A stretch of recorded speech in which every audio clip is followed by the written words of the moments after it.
მოგესალმებით, გიბრუნდებით სტუდია პოდკასტ ზონიდან და დღეს ჩემი სტუმარი არის ვინ თუ არა ალექსანდრე ჩომახიძე, ციფრული მარკეტერი და შეიძლება ვუწოდოთ კიდეც ქართული ციფრული მარკეტინგის ფუძემდებელი და მე მგონი არავინ არ გააპროტესტებს ამას, იმიტომ რომ ციფრული მარკეტინგის ხსენებაზე პირველი ადამიანი ვინც გვახსენდება, ან მინიმუმ პირველ სამ შორის მაინც არის ხოლმე სანდრო ჩომახიძე და დიდი მადლობა რომ დღეს ხარ აქ. გამარჯობათ, მადლობა მოწვევისთვის. დღეს შევეხებით, როგორც მიხვდა ყველა ალბათ, ციფრული მარკეტინგის გარშემო ინსაიტებს, შენს პიროვნულ ბექგრაუნდს ამ მიმართულებით, ასევე შევეხებით გამოწვევებს, რა არსებობს ამ მიმართულებით და ასევე, რა თქმა უნდა, შენს სხვადასხვა პიროვნულ რჩევებსაც და ამბებს გავიზიარებთ. მაშასე პირველი კითხვა რითიც მინდა დავიწყო ალბათ შენმა აუდიტორიამ ეს ისედაც ძალიან კარგად იცის, მაგრამ შეიძლება ვინც ჩემს პოდკასტს უყურებს ნაწილი პირველად ხედავდეს, ამიტომ მინდა რომ შენს ბექგრაუნდს შევეხოთ. შენ ხარ ადამიანი, რომელიც დაინტერესდა ციფრული მარკეტინგით მაშინ, როდესაც ყველაბარებდა საერთაშორისო ურთიერთობებზე და იურიდიულზე. და შენ იყავი ადამიანი, რომელიც ციფრული მარკეტინგის ტალღას მოაჯდა მაშინ, როცა სახელიც კი არ ერქვა ამას ასე, ხო, ეგრეა ასეთი კომპლექსური იყო. კი, მინდა რომ აი ამაზე მოყვე ცოტა მეტი. კი ბატონო. 2008 წელი იყო. სკოლაში ვსწავლობდი ჯერ კიდე და რატომაც დამაინტერესა ამ სფერომ. უბრალოდ რაღაც წიგნი ვნახე, სამწუხაროდ სახელი არ ვინ დაწერა ეგ არ ვიცი, მომავლის პროფესიები ერქვა დაახლოებით ასე და ეწერა რომ მალეო პლატფორმები გამოჩნდება ისეთი, სადაც ადამიანი შეძლებს რეკლამის გაშვებას, ტრადიციულ მარკეტინგ მანდ გადაო, კოუჩები გამოჩნდებიანო, ინფლუენსერები ეწერა, მაგრამ ცოტა სხვანაირად და ეს ტრენინგ კოუჩების გამოჩნდებიან ბევრნიო და ცოტა კი გამეცინა მაშინ, მაგრამ ეს ციფრული მარკეტოლოგი მომეწონა. მეთქი რაღაც საინტერესო, ეხა წარმოიგინე მეთქი პროფესია კომპიუტერთან ვიჯდე და საიდანაც მინდა ვიმუშაოთ, უბრალოდ მაშინ ძირითადად ლეპტოპები პერსონალ კომპიუტერზე მძიმე იყო, მაგრამ მაინც მომწონდა ეგ იდეა რა. ჩემ მასწავლებელთან გავაჟღერე გვეკითხებოდნენ ვინსაც ჩააბარებ თქო და ჩემ მასწავლებელი გადაყირავდა ეხლაც იცინს მე მგონი. მაშინ მართლა იურიდიულზე აბარებდა ყველა ძირითადად, რამდენი იურისტი ყავდა არც ვიცი და დავიწყე ამ თემის ძებნა. მაშინ Google-ით არ გუგლობდა ნორმალურად.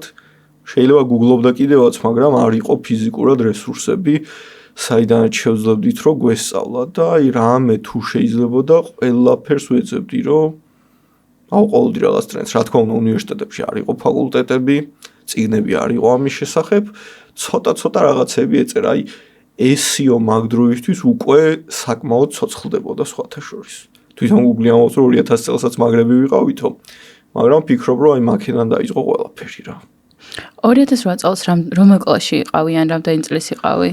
რამდენი წუთი იყო? არ მოხსნა 12 ან 14-ის ვიქნებოდი დაახლოებით ეგრე. ანუ არც რა ვთქვათ რომ აი დიდი იყავი ბავშვი 18-17-ის ეგრეც არ იყო რა. აი ხო, რატომაც ვფიქრობდი ცოტა ადრე რა უნდა მეკეთებინა, იმიტომ რომ ყველაზე მეტად ეგ მაწუხებდა რომ აი დამთავრდება ხო სიტყვაზე სკოლა, აი მე რა უნდა გააკეთო და უნივერსიტეტში რო ჩავაბარე საერთოდ სხვა მიმართულება იყო, მაგრამ ისეთი მაგარი ლექტორები შემხვდნენ რომ აი თეორიით ცხოვრების კარგ რჩევებს მაძლევდნენ, რამაც საშუალო მომცა რომ ამ სფეროში უფრო კიდე განვითარებულიყავი, უფრო დიდი мотиваცია მომცეს რა და აი მაგას მასწავლებელში ძალიან ვაფასებ, როდესაც мотиваციას აძლევს სტუდენტს და აი ფუჭი мотиваცია არ მიყვარს ხოლმე, რომ აი რაღაც мотиваციას მოგცემენ, გაღიზიანებული ხარ და არ იცი სად დახარჯო ეს ენერგია, აი სწორი მიმართულება მქონდა უკვე რა. კი, რამდენიმე ისეთ მიმართულება შეეხე, რომლებზეც მეც მაქვს შენთან კითხვები, მაგრამ ეტაპობრივად მოდი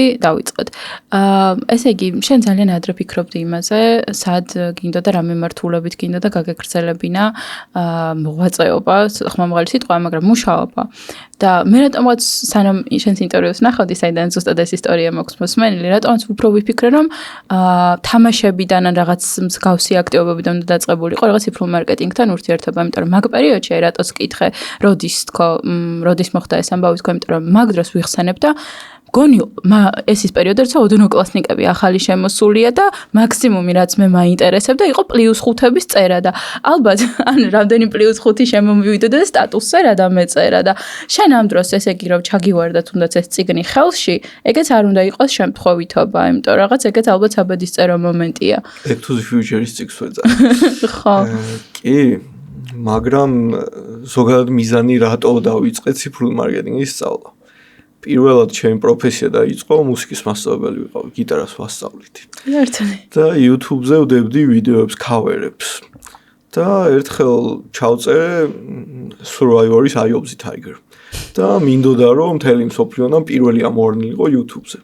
მართლაც ვარდებოდა, მაგრამ მე მეგონა რომ ვარდებოდა. მე რო წერდი, რა თქმა უნდა, ჩემი აკაუნტი, ჩემ ვიდეოს აკეთებდა და მაშინ მივხვდი რა იყო SEO.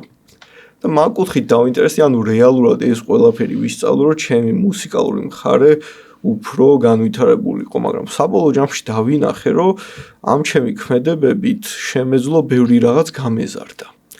საქართველოში ძალიან ბევრ კომპანიასთან მივედიო, უბრალოდ შევთავაზე, რომ აი page შეგიქმნით და რეკლამას გაუშვებთ, ხო და მეგობრები მეუბნებოდნენ, რადგინა ეს Facebook-ი გადმოდი ადნაკლასნიკებზე და რაღაც და მომწონდა ეს რა საინტერესო იყო, მაშინ იწყებოდა ალგორითმი ზუსტად მუშაობას. საბოლოო ჯამში დაახლოებით 2010 წელს freelancer.com-ი მაშინ ერთ-ერთი პირველი იყო, მანდ დავიწყე freelancer-ად მუშაობა. ქართული პროექტი არ იყო პირველი სამწუხაროდ თუ საბედნიეროდ და ეს გრძელდებოდა 2014 წლის ჩათვლით. შემდგომ ერთ-ერთ კომპანიაში მივედი, ძალიან სასოწარკვეთილი ვიყავი, საქართველოში მინდოდა რაღაც უფრო რო შევეხებოდი და აქ რო იქნებოდა ეგეთი პროექტი, ერთ კომპანიაში მივედი და უთხარი რომ მეთქი ამ ადამიანის სფეროში მაქვს გამოცდილება და ამიყვანეთ მეთქი გაგაპიარებთ, ხო, ყველაფერს გავაკეთებთ, ხო რა და ეს ერთ-ერთი ახალგაზრდა მეწილე იყო მაგ კომპანიის, დანარჩენი ის ორი ადამიანი ოდნავ ასაკი შესულები იყვნენ და რო გავედით რომ დაურეკავს ამათთვის, რომ მე მგონი ვიღაც შპიონი შემოგვიგზავნეს რაღაც მეუბნება რომ ინტერნეტში გაგაპიარებთო და მაგის მერე კიდევ მეგობრით ეგ იყო ჩემი პირველი პროექტი. ჩემი უფროსი მოვიდა ჩემთან, მხარზე ხელი დამარტყა. ეგ 2014-ში. კი, აჰა შენ $6,000-იო და აბა შენ ისე რეკლამა გაუშვიო რა.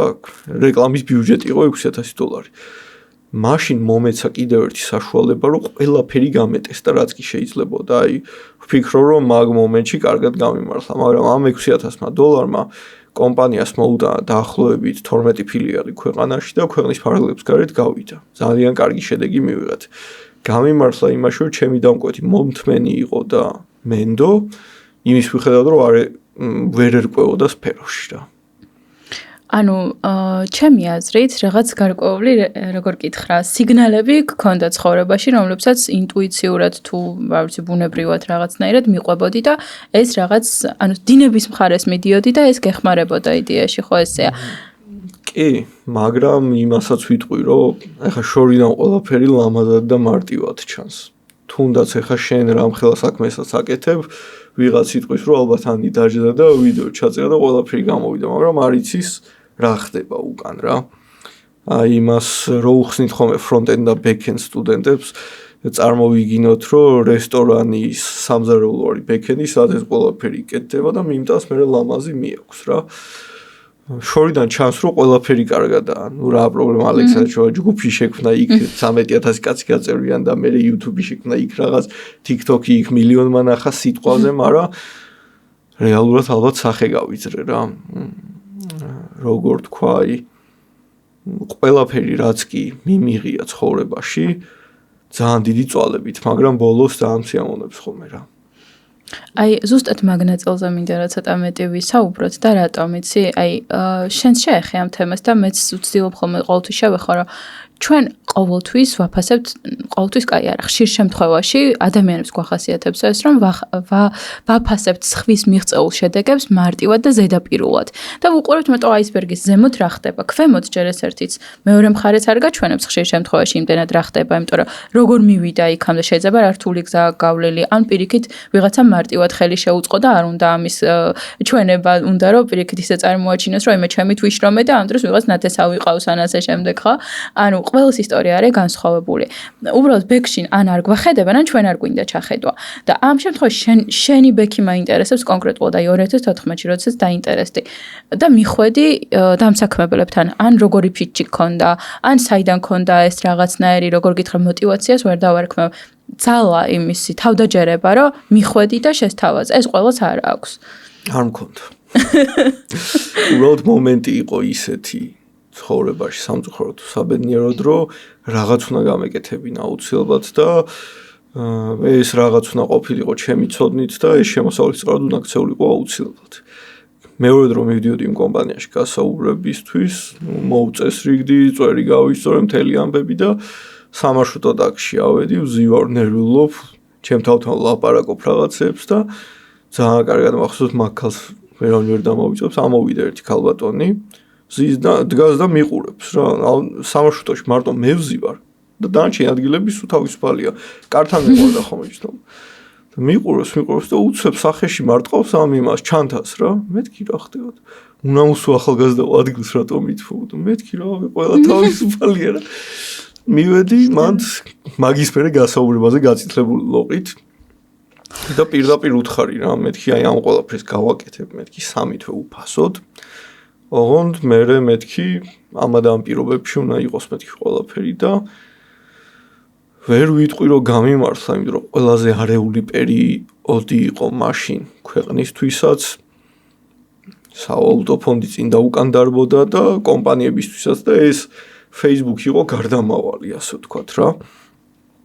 მაგრამ საბოლოო ჯამში დაიდო ის შედეგი, რაც მინდოდა. თუნდაც აი იმ თემას რო შევეხოთ, რომ ყველას გონია რომ მაგარი ექსტროვერტი ადამიანი ვარ.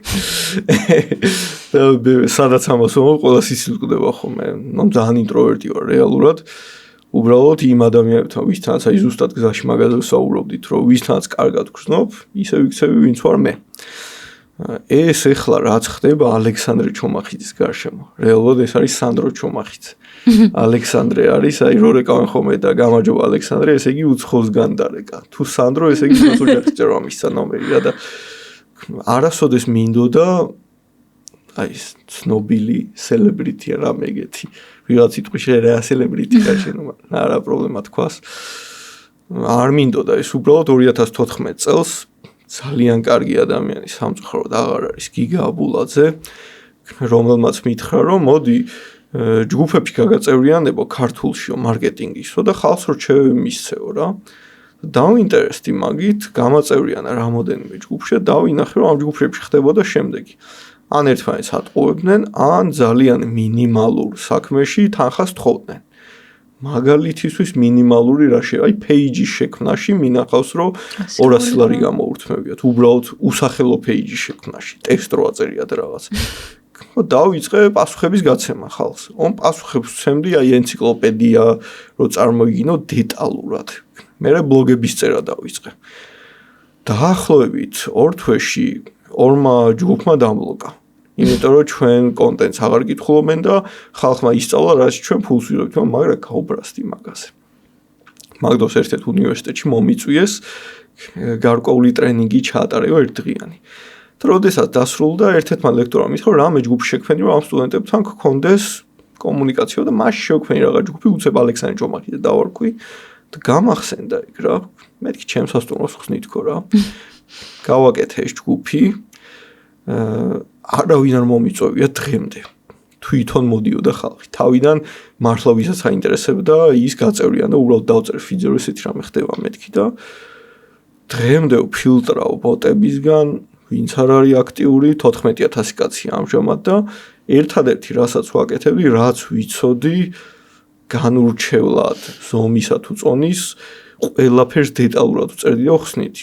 ბევრი ფიქრობდა, რომ ეგრე შენ კლიენტი აღარ გეყოლებაო, რადგან ამ ყველაფერს უფასოდ ასწავლიო, მაგრამ პირიქით დღემდე ტელეფონი არ ჩერდება რა და პირიქით იმაზე ვარ უხერხულად, რომ ვერ ვპასუხობ ყველას რა. უდიში. და ესე მივედი, ან მიზანი არ იყო, რომ მაინც ალექსანდრე ჩომახიძე ცნობილი გამხდარიყო და რაღაც უბრალოდ ძალიან გამძაფრებული მაქვს უსამართლობის გზნობა, რომ აი ესე ატყუებდნენ ხალხს სამწუხაროდ ამ სფეროში და არა მარტო ამ სფეროში ჩვენ ქვეყანაში დიდი ტყუილ ტრიალებს და როგორც დამკვეთები იქცევიან არაკეთილსინდისიერად ასევე კადრები. ისევ რამდენიმე კომპლექსურ თემას შეეხედა, მოდი მაშინ ამ ნაწილზე გადმოვიდეთ. ინფოციგნებს შეეხეირებათ და მოდი აქაც ვახსენოთ.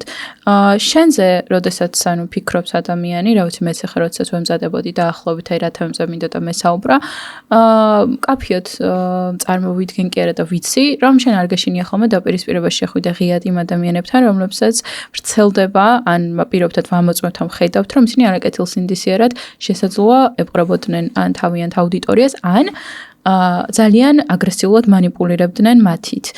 ანუ მაგალითად ძალიან clickbait-ი სათაურები, ძალიან ეს clickbait-ი ჩემთან მოდი და დღესვე მილიონს იშოვი და რეალურად მოცემულობა არის ის, რომ შენ ყიდულობ იმ კონკრეტული ადამიანის კურსს.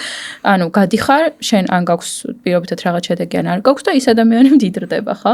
აი ეს არის პრინციპში ინფობიზნესის დამახასიათებელი, რომელიც საქართველოში ჩამოვიდა ახლა ტალღად. მაინტერესებს, აი აქ როგორ გრძნობ ხოლმე თავს, იმიტომ რომ ხანდახან არის, რომ შენს კი პირისპირდებიან და ეს ნებისმიერ დაპირისპირება მაინც ემოციურ რესურსს მოითხოვს, ხო, სწორია და შენს რაღაც შინაგანად რა ხდება ამ დროს და რა გამოტივირებს, რომ ასე მოიქცე და ღია დაპირისპირებაში შეხვიდე, იმიტომ რომ შენ რეალურად ამის ინტერესი არ გაქვს, შენთან ისედაც მოდიან შენი მომხმარებლები, შენი აუდიტორია, შენ არავის არ კარგავ რა ვთქვათ, რომ ამას კონკურენციის შიშით აკეთებ. ხო და აი რა არის შენი მომოძრავებელი ძალა? ცოტა მძიმე თემა, მაგრამ სათქმელი არის რა. წლების წინ ემოციურად ვიყავი.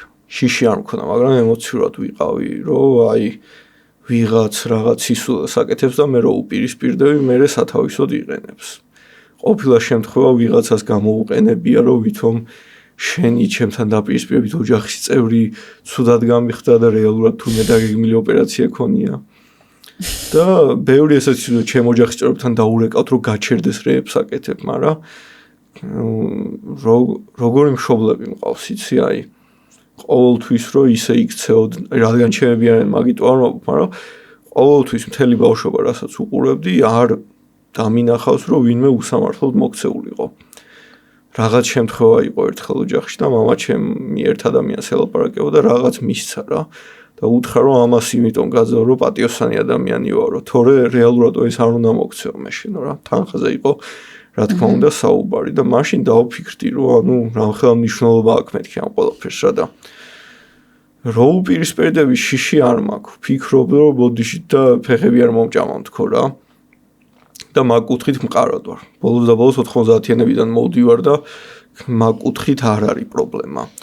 მაგრამ საინტერესო და კარგი ის არის, რომ რამდენჯერაც რამე მსგავსი დაპირისპირება ყოფილა ტელევიზიამდეც რომ ისვლა რამე მსგავსი, აი იყო ერთი შემთხვევა, დიდი ხნის წინ არა ეხლა ხანს,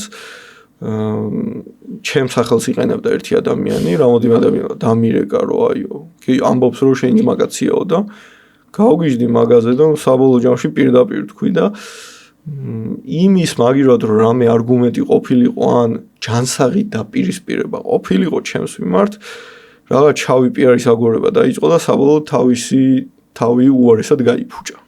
არ ვიტყვი რა საზღვრობა გააკეთა თქო, მაგრამ მაგ დროს უბრალოდ ეგრო მოხდა, დავჯექი და შორიდან ყურება დავიწყე რა.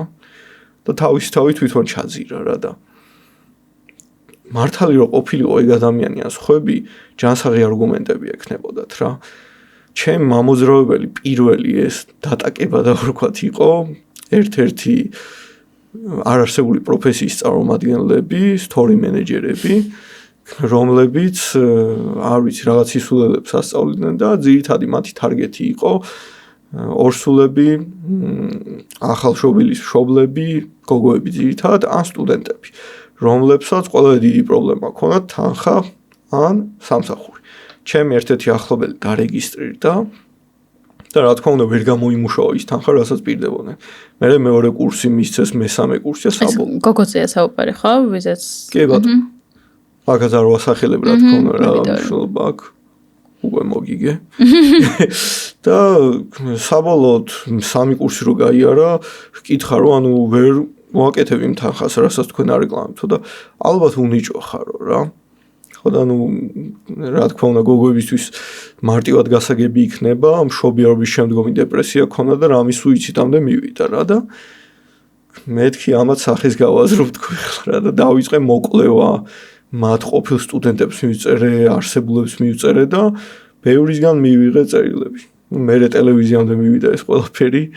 თვითონ იმ ადამიანის ჰედმა საურონს დავარქმევ. დებატებში გამოვიწვევ ამ ადამიანსო და მე ამეთო რომ მეთქი შევჭამთქო რა. მეორე დღეს რომ მივედი ტელევიზიაში თურმე დაურეკავს რომ მე არ მოვალო რაღაც მიზეზების გამო და საბოლოოდ ეგრე დასრულდა რა. ერთს მივხვდი რომ როდესაც სიმართლით მოძრაობ ვერ მიგებენ. იმიტომ რომ მაქსიმალურად კეთილსინძისეად ვარ და არგუმენტები მაქვს ჩემი და თუ ეხა შავ პირს დამიწყებენ ან ზედმეტად შეხება წავა ეგ უკვე სხვა სამართლებრივ საკითხებში გადავა. ეგეც რა თქმა უნდა ნორმის ფარგლებში. ნუ იმ 90-იანებიდან შავიდან ამოვედით და აღარაა მაგისტრურა და თუ ინტელექტით უნდა დამეჯახონ. პირიქით მივესალმებ. თუმცა რა არის იცი მაგ თემას რომ ჩავუღრმავდეთ კურსი არ არის მარტივი პროდუქტი და მაინც დამოკიდებულია მეორე მხარეზე მაგალითად პურს რო ყიდულობ მარტივია იმის შეფასება თუ შიგნით იპოვით მას უხეშად გასაგებია რომ არ ვარ და შენ ვერ იქნები მანდ თანამონაწილე მაგრამ კურს როდესაც გადიხარ მე რომ მაგალითად შენთან კურსზე დავრეგეწედი და ბოლომდე არ გავიარე და მე ვთქვა რომ გავიარე ალექსანდრესთან კურსი მაგრამ არ მომეწონა იცით არ მასწავლა კარგად ან ვერ გავხდი კარგი ციფრული მარკეტერი ანუ იმიტომ ვერ გავხდი რომ მე ვერ წამოყევი ხო იმ ბოლომდე და პირობითად რაღაცა მომენტში შევწყვიტე განვითარება და შენ სტუდენტი ყავი მას ხო მაგრამ ანუ შენი მაქსიმუმი ჩადე ანუ აქაც ხო ცოტა რთული და რეგულირებელი არის როგორ გითხრა ვისი ბრალი არის რაღაცა ეგ ერთი და მე აი ვიზეთ ვსაუბრობთ ახლა თუ ერთ და იგივე ადამიანზე გვაქვს საუბარი და მე მგონი კი ყავს საერთო-ნაცნობები ვინც გაიარეს მასთან რაღაცა კურსები და მათი უკავშირი რომ მოვიკითხე ცოტა კმაყოფილები იყვნენ იმიტომ რომ მე გავიარე რაც მასწავლა ძალიან გამომადგა ისეთ რაღაცებს მასწავლდა ვისაც როგორც ქართულ ბაზარზე სხვა პირობითად არ ქონიათ და მე ვისწავლე და გამოვიმუშავებ თანხას. უბრალოდ ერთი ტენდენცია, რასაც ვაკვირდები, ანუ მანდ არის უფრო ფორმულებით მუშაობა, ანუ რაღაც გაზაპირებულ რაღაცას ასწავლიან და მე ყველა ერთსა და იმავეს იმეორებს, იმიტომ რომ ჯგუფებშიც რომ შემხვედრია აი ამ ადამიანების პოსტები, აი იდენტური პოსტებია, ლამს აი ინდივიდუალური ხელწერა იქ არ იკითხება copywriting-ში თუნდაც რა. აი ეს არის აი ფორმულა, რომ აი დავიწყო პირობითად აი დათი და გავაგრძელო რაღაცით. ხო და აი მაგაზე რას ფიქრობ შენ? ჩემ მეგობარია ჟანა, რაღაც კურსი გავაკეთეთ და რომ მოუყევი ჩემი კურსში და დამცინა რომ ალბათ სახში მიყვები და ჩაიში შაქარს უყრი და ურევო რა. მაგრამ აი კურს რო ვქნიდი ვფიქრობდი რომ ადამიანი რო ფულს მიხდის მეთქი მაქსიმალურად უნდა ჩავდოთ ხო რა გაყოფილი უნდა იყოს. რთული რა თქმა უნდა შემდგომ სტუდენტების გაკონტროლება, მაგრამ მე ყოველთვის ჩემ სტუდენტებზე რაღაცებს ვიწევ და ყველას უნიკალური რაღაც მაქვს. მათი სერტიფიკატები ონლაინ არის ატვირთული და ვინმე რომ მომართავს უყვები აი ამას ეს ძლიერი მხარეები აქვს მაგალითად და ეგ მახსოვს და მეშინოდა რომ როცა გისმენდი ხომ მეთქი ხა რაღაც კარგი შეფასება უნდა მოვიყო სხვანაირად უყვები მაგრამ თან აი ადამიანების დამოკიდებულებას რთულია და რატო წლების წინ ჩავატარე რაღაც კომპანიამ ხო ონლაინ ტრენინგი ჩაატარე მეთქი კი ბატონო ჩავატარე ეს ონლაინ ტრენინგი და მაშინ ის გქონდა ნეტვორკინგი ბაკურიანში და იქ მოვიდა ერთი სტუდენტი და რა იყო რა გაგიჭირდა ალექსანდროს სერტიფიკატების გაყიდვა რომ დაიწყო აი ვიცი ხო მეთქი რა სერტიფიკატების გაყიდვა და თურმე ეს ტრენინგი რომ ჩავატარე ამ რაღაც გამოშტერებული დირექტორი ყოლია ამ იმას page კომპანიას ვერ დავარქვევ და დაიწყო ქართული სერტიფიკატების 9 ლარად თუ არცები ინგლისურის 20 ლარად გაყიდვა ხო და ურეკა ანუ თიშავენ რა თქმა უნდა ნუ საბოლოოდ იურის დაურეკე მეთქი ესეთი ამბებია და ბოლოს მიპასუხეს რა რომ მიმართე რომ მანდ პრობლემა ის კი არ არის ესენი ყიდნენ პრობლემა უფრო ის არის რომ ვიღაც ყიდულობდა თან ისეთების ყიდულობენ ვისაც ეგ მასტერკლასიც არ ქონდა ნანახი რა ყველა შრომას ვაფასებ ყველა კურსს ვაფასებ მთავარი ადამიანმა მიიღოს ღირებული და ზედმე რაღაც არ მოატყუოს რა ორ დღეში ვერ გამდიდრდები ეგ catchy სიტყვებია რომ უბრალოდ ვიღაც ჩაითრიო დადე რა რეალურად თუნდაც აი ლაიქების ყიდვა გაყიდვაზე როა საუბარი ერთ-ერთ ჯგუფში დამბლოკეს იმის გამო რომ წერდი რომ მეთქი კარგია რა ეს გიფუჭებს პირიქით მდგომარეობას და უბრალოდ ქართველებს ყველაფერი გვინდა გუშინ და ეგ არის და ძალს მოვიჩადება კი ბატონო აი ახლა სულ ამბობ ბოლოს ვიდეო ჩავწერე რომ ისე შეიცვალა ალგორითმი მეთქი რომ არა საჭირო მილიონი ფოლოვერი ყავდეს ისედაც შენი ნახვები წავა თუნდაც შენ YouTube არხი რო გავითვალისწინოთ მაგ კუთხით და ეს ვიდეო დავდე იმაზე TikTok-ზე. TikTok-ზე ძალიან ცოტა გამომწერი იყოს, მაგრამ ვიდეოებზე ბევრი ნახვა მაქვს. ეს რო ჩავწერე, ერთმა დამიწერა, აუ შენო საერთოდ ფოლოვერები არ ყავსო და 2 წუთის დადებული ვიდეო იყო. მართლა 100 ნახვა აქვს. მეორე დღე მოვიდა და 25000 ნახვა აქვს ამ ვიდეოს. ამ ტიპს დავუწერე. მეთქი. ბევრ ამეზეა დამოკიდებული. დასაწყისში როგორც შეიძლება დამკვეთი იყოს ცუდი, ან თანამშრომელი იყოს ცუდი, ან პირიქით. ორივე აფუჭებს ამ პროფესიას რა. კი. და იცი რა არის ასევე აი ამ ნაწილს ერთით შევეხოთ. clickbait სათაურები რამდენად ძალიან დემონიზებას ხო არ ვაკეთებთ ახლა, იმიტომ რომ მეც როდესაც გავდიოდი copywriting-ის კურსს, ყოველთვის ეს იყო პრიორიტეტი, რომ მაქსიმალურად წარმომეჩინა მეორე მხარისთვის ის ბენეფიტები, რასაც ჩემი კომპანია თუ რა ვიცი, რასაც ვაძლევ იმ კონკრეტულ აუდიტორიას, ხო? და ამ შემთხვევაში ცოტა შეიძლება ალბათ როგორ გითხრა ის მოხდეს გადაჭარბება ამ ნაწილში, მაგრამ მეორე მხარესაც ხო აქვს პასუხისმგებლობა, რო გაიაზროს, ისწავლე დღეს და გამდიდრდი ხვალ, არ არსებობს ხო ეს, ისწავლე დღეს და გამდიდრდი გუშინ, ესეთი რაღაც ხო არ არსებობს, უბრალოდ ადამიანებს ეზარებათ გააზრება და თვითონაც უნდათ რომ მოტყუდნენ და მერე დაწერონ რაღაცა ცუდი უკავშირი.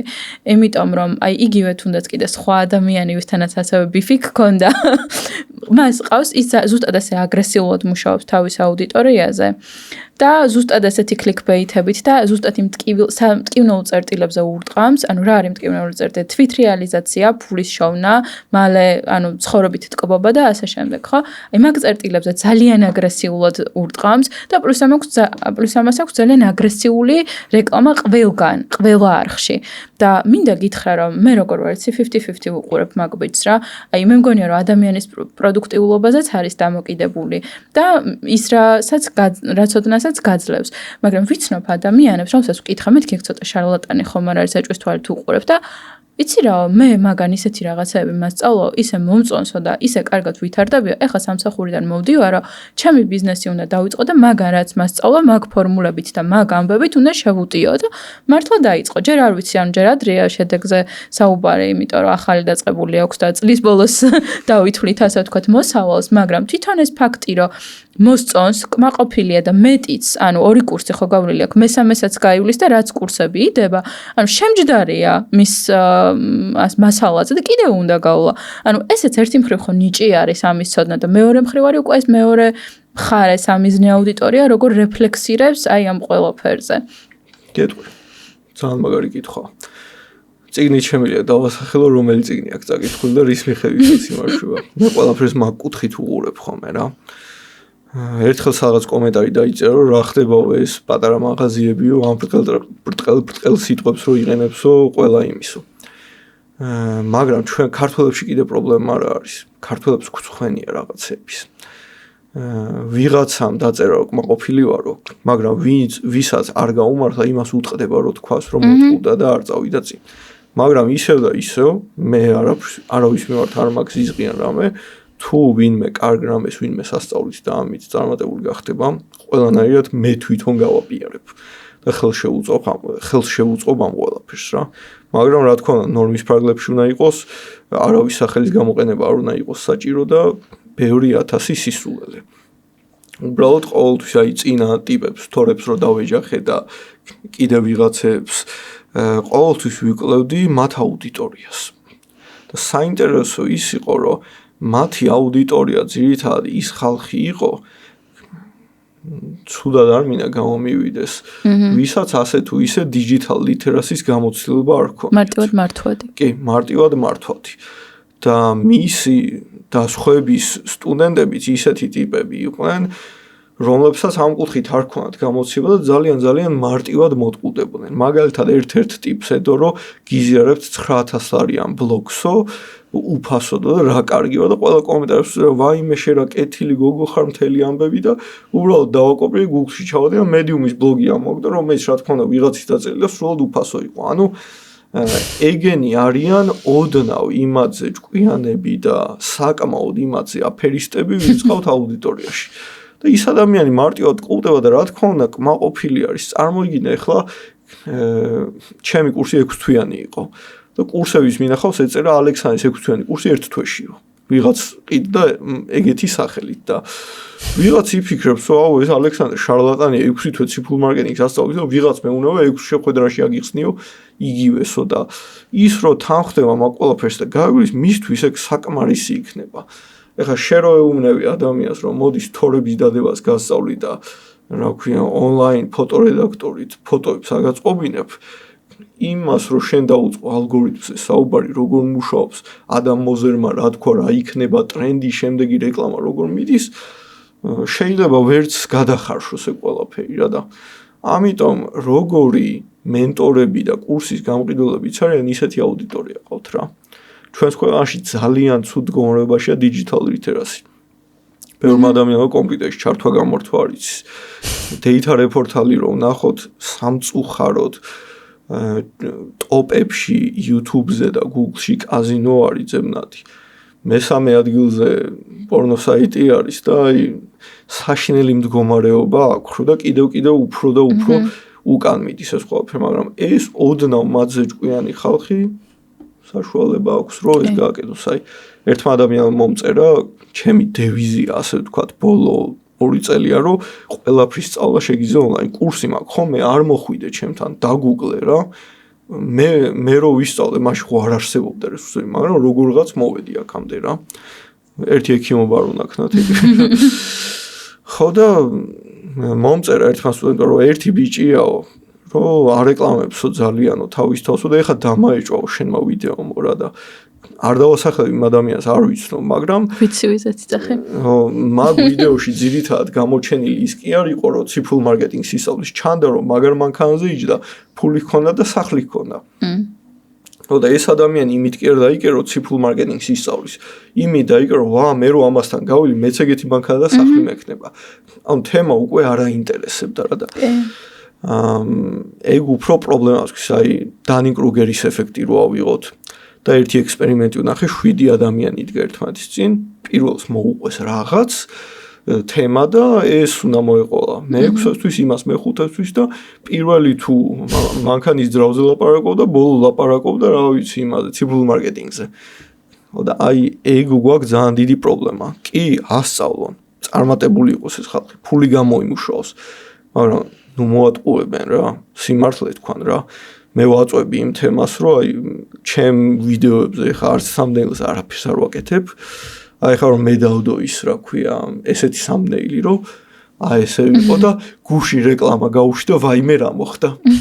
რაში მაინტერესებს, ხო ხსნი რაღაცას და ჩემთვის მნიშვნელოვანია სრული ნახვები, იმიტომ რომ ესე იგი სრულად ვინც ვიყურე, ეგა დაინტერესებული თორე ნახოს მილიონმა. რა მაგ მილიონიდან თუ 50 სრული ნახვა იქნება ის advertiser-ი კი იტყვის ნახე რა მაგარი შედეგია მაგრამ რეალურად ავტომატური ჩართული ვიდეო იქნება რა კი აი მაგ თემასაც მინდა ზუსტად ჩავეხო ერთ-ერთი ჩემი აზრით ესეთი მსუყე თემა მაგრამ იქამდე მოდი კურსების ნაწილი ჩავხუროთ და ინფოციგრების თემა ზუსტად აი ეგ არის მათი მთავარი მახასიათებლები რომ манипуლირებენ ადამიანებით და კონკრეტულად იმ ინსტრუმენტებს იყენებენ რომ აი ლაქშერი ცხოვრების სტილის დემონსტრაციას ახდენენ რომ აი იყავი ჩემნაირია როგორც მამბლ რეპერების თემა არის მე მგონი და რუსეთში ძალიან დაიწყო ხო რუსეთში ძალიან დაიწყო მათი რეპრესიები და მე მგონი საქართველოშიც ნელ-ნელ იმედი ამერიკაში ინფოგიფსის ეძახდნენ რუსეთიდან ჩასულმა ტიპმა ჩაიტანა აი ყველაფერიც და აი მართლაც ბოდიში რუსული სიტყვის და მაზოლზე აჭერენ მაგრამ ერთი რითაც გაოგნებული ვარ ბოდიშის და გაგვიტრაპიკეს საქმე იმით რომ ყველა ამ სახლით აი ეს სახლი ვიყიდე ისა თან ყველა ამ სახლით ან მანქანით რა და ეგ უკვე აი თუ ტიპმა ქება დაიწყო თავის ვიდეოში ამ რაღაცები და არა იმით რომ მაგალითად მე აი ამ კომპანიას დავეხმარე და წარმატებული გახდა ეს ადამიანი ჩემი სტუდენტი იყო და ნახე რა წარმატებული გახდა თავის სტუდენტები გააპიაროს ამ კომპანიები რასაც ეხო ინტერესს არ გამოიწვევს აუდიტორია ეხო ვერ ითამაშებენ ეგრე ძალიან ადამიანის გრძნობებით და კი ეგ არის ისევ ტკივილს აწვევიან რა და ავიცი აბუაჩემი აღარა ცოცხალი ეს და კომპიუტერი არის თორე გაგიჟდებოდა ალბათ ეს ხალხი რომ დაენახა რა და ძალიან ისეთი სამართლიანი ტიპი იყო ყოველთვის გული ეთკინებოდა ძალიან რა ამაზე არ ვიცი იცი რა მინდა რომ მიმოვიხილოთ კიდევ კურსების თემა კურსები საქართველოში ან მოკლედ ერთი მახასიათებელი შორიდან რომ დავიწყოთ რა, რაც ყველა ტრანსფორმაციულ ლიდერს აქვს და როგორც აღმოჩნდა შენს და აქამდე ჩემი სტუმრები მეცხრა ყველა სამკითხვას უსვამდა, იმიტომ რომ ყველამ იმ დროს დაინახა რაღაცა მიმართულების პოტენციალი, როდესაც აი ჯერ არ ბრწყინავდა ეგოქრო, ესე რომ ვთქვათ. და შენს ეგეთი ტიპი ხარ რა. ხო, ანუ შენს ესე დაიწყე. მაგრამ როგორც კი ეს ციფრული პროფესიების ტალღა გავრცელდა, ყველა დაიწყო ასე ვთქვათ, ამ მიმართულებით ინტერესის გამოვლენა და ეს კურსები შესაბამისად მომრავლდა და ყველა სადაც არ უნდა გაიხედო, რაღაცა ახალი აკადემია, ახალი 9000 კურსია, ახალი რა ვიცი, თან ისე დანაწევრებული არის მაგალითად copywriting-ი, კრეატიული პირობითად copywriting-ი, კლასიკური copywriting-ი, web copywriting-ი, პოსტის. ხო, აი იმდენად რომ აი რაც შეიძლება ერთ მოდულს რო გაივლი, მე მეორეც იყიდო, მე მესამეც იყიდო, მეოთხე და თან ანუ ძალიან ეჭო ქვეშ დგას ძალიან ბევრი მენტორობის საკითხი ჩემს თვალში. იმიტომ რომ საქართველოში რაღაცის ახმაურება არის ძალიან მარტივი. ჩემს თავზეც გამომიცდია რაღაცა უბრალოდ რომ პირობითად აი ეს ჭიქა აქედან აქ გადმოვდგა და ამაზე რაღაცა შთამაგონებელი პოსტი დავწერე რომ აი იცით როგორ გადმოვდგი და რაღაც შეიძლება იმხელა ჩართულობა გამოიწვიოს ამიტომ რომ ხალხს უყვარს სხვისი წარმატების და ფეილების ისტორიები. ერთი რომ გაიზიარონ, მეორე რომ თანაუგრძნონ. ხო და შესაბამისად ამ მენტორებითაც აი რომ რეკლამები რო ხდება რომ აი ისწავლე ჩემგან ციფრული მარკეტინგი თუ რაღაცა, აი რაღაცნაირად გინდა არ გინდა ექცევი გავლენის ქვეშ და ენდობი, რადგან გონია რომ ექსპერტია. მაგრამ ფაქტობრივად, როდესაც უკვე გადიხარ ამ კურსს, მე ძალიან ბევრი კითხვა გიჩნდება, მაგალითად არ ვიცი, აი ამას რომ მასწავლი და მეუბნები რომ ეს ასეა და არ მიხსნი რატო არის ასე და ვერ მისაბუთებ ეგ ერთი. მე მეორე, იცი რა არის მარტო მე ესეთი დასკვნა გამოვიტანე. მარტო კონკრეტული პროფესიის ცოდნა არ არის საკმარისი, ანუ მე გადმოცემის უნარის უნდა გქონდეს. და ბევრი ესეთი კრიტერიუმია და აი შენ რას ფიქრობ, ერთი როგორ უნდა გაფილტროს ადამიანმა სწორი კურსი რომელია, სწორი მენტორი რომელი არის, ვისთან უნდა დაიწყოს და შენი გამოცდილებით, რადგან ახლა თქვი რომ მე უფრო იმას ვაწვევი რომ ადამიანმა თავისით დაიწყოს მიმოკვლევა, რას ურჩევ ამ ადამიანებს? ერთ-ერთ აკადემიაში რაღაც მცირედი შეხვედრები მაქვს კურსები და მეორე მენტორს კითხეს რომ ალექსანდრო რატო ამბობს რომ ყველაფერი უფასოდ შეიძლებაო და აქ რატო ვართო გვეჩხუბებაო რა და ამ მენტორმა ჩემი ძალიან ახლო მეგობარია გახსნილი აქ უთხრა ვერაფერი მოიფიქრა მეტი რა და ჩემი რჩევა იქნება და ყოველთვის ამას ვამბობ რომ რაღაც დონეზე შენით უნდა ისწავლო უფასოდ რომ ბაზა გაგიჩნდეს, რომ ის რომ რაღაც სულელური სიტყვებით манипуლირებს და ვითომ რაღაც იცის, რომ დაინახო, რომ ეს ამაში მატყუებს არ იცის რაღაცები. და ეგრე შეძლებ რომ შეაფასო. შენ რომ ნოლზე ხარ და იცი რომ უბრალოდ ციფრული მარკეტინგი მაგარია და ლეპტოპს ხელს ტყლიპავ რეკლამა გაიშვება, არ არის რა, კარგი, ანუ ეგრე ნოლით არ უნდა მიხვიდე რა. მანქანაში ჩარჯერ მინიმუმ უნდა იცოდეს საჭესად აქვს რა და როგორ ესე უნდა ტრიალო თუ ესე უნდა აკეთო რა და მინიმალურად უნდა ისწავლო, თუ კიდე განაგზობ თვითონ ხო უკეთესი, მაგრამ ერთ-ერთი კურსების აღებას მაშინ ვამართლებ, რომ ფიქრობ რაღაც დონეზე გაიჭედე და მეტი ვეღარ მიდიხარ წინ უბრალოდ რა და მანდ უკვე თუ საშუალო დონეზე ხარ თვითონ აარჩევ მენტორს. მაგრამ არიან ადამიანები, რომ ამბობენ 10 წელი ამ სფეროში ვართო და ერთი ადამიანი ჩემს ჯგუფში დაწერა ანონიმურად რომ 10 წელი ამ სფეროში ვარ და ბუსტის გარდა რომ რამე არსებობდა არ ვიცოდიო, ანუ ეცმეჯი არც კი გამიგიაო. ანუ ზოგისთვის წლები რო გადის ეგ გონია გამოცდილება რა. ეხლა შეიძლება თქვა 2008 წლის მე რამდენი წელი გავიდა, ხო? ამდენი წლიანი გამოცდილება მქონდა, რამდენია ისე მართლა, მაგრამ ანუ რეალურად რაღაცას აკეთებდი, ხო, ეგ პერიოდი და აი ეგ რაღაც უნდა იყოს ის, რომ წინ წახვიდე. ვიღაც აი ყველაზე მეტად ნერვები მეშლება ხოლმე რომ ამბობენ რომ პოსტის დადებისთვის ორშაბათი 4 პარასკევია კარგი. ხო რა, მსოფლიოს ტენდენცია. ანუ გამოდის რომ მთელი მსოფლიო ორშაბათი 4 პარასკევი ვარ ყურადღებით, ხო? ეს ხო ინდივიდუალურია რეალურად. ეხლა მე რომ ერთ-ერთ კომპანიას ვეხმარებოდი და საყოფაცხოვრებო ტექნიკა იყო რა. და ღამე იმატებდა ხოლმე რეკვები რა და დაუნიშნა ღამის ჯგუფი.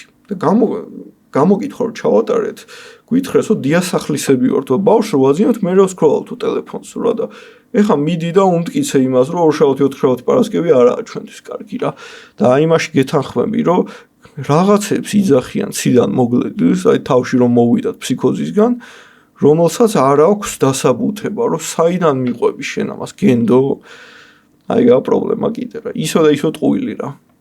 და მეორე მხრივ დასაქმების ბაზარს რო შევეხოთ, ერთი არის რომ პირობითად ადამიანს უნდადეს თავისით განვითარდეს, მაგრამ მეორე მხარეს ვაკანსიებს რომ გადახედავ, არის უნდა იცოდე ფოტოშოპი, ილუსტრატორი, გადაღება, დამონტაჟება, რეკლამის გაშვება, არ ვიცი, ყველაფერი დედამიწის ზურგზე და ხელფასი 5 ლარი.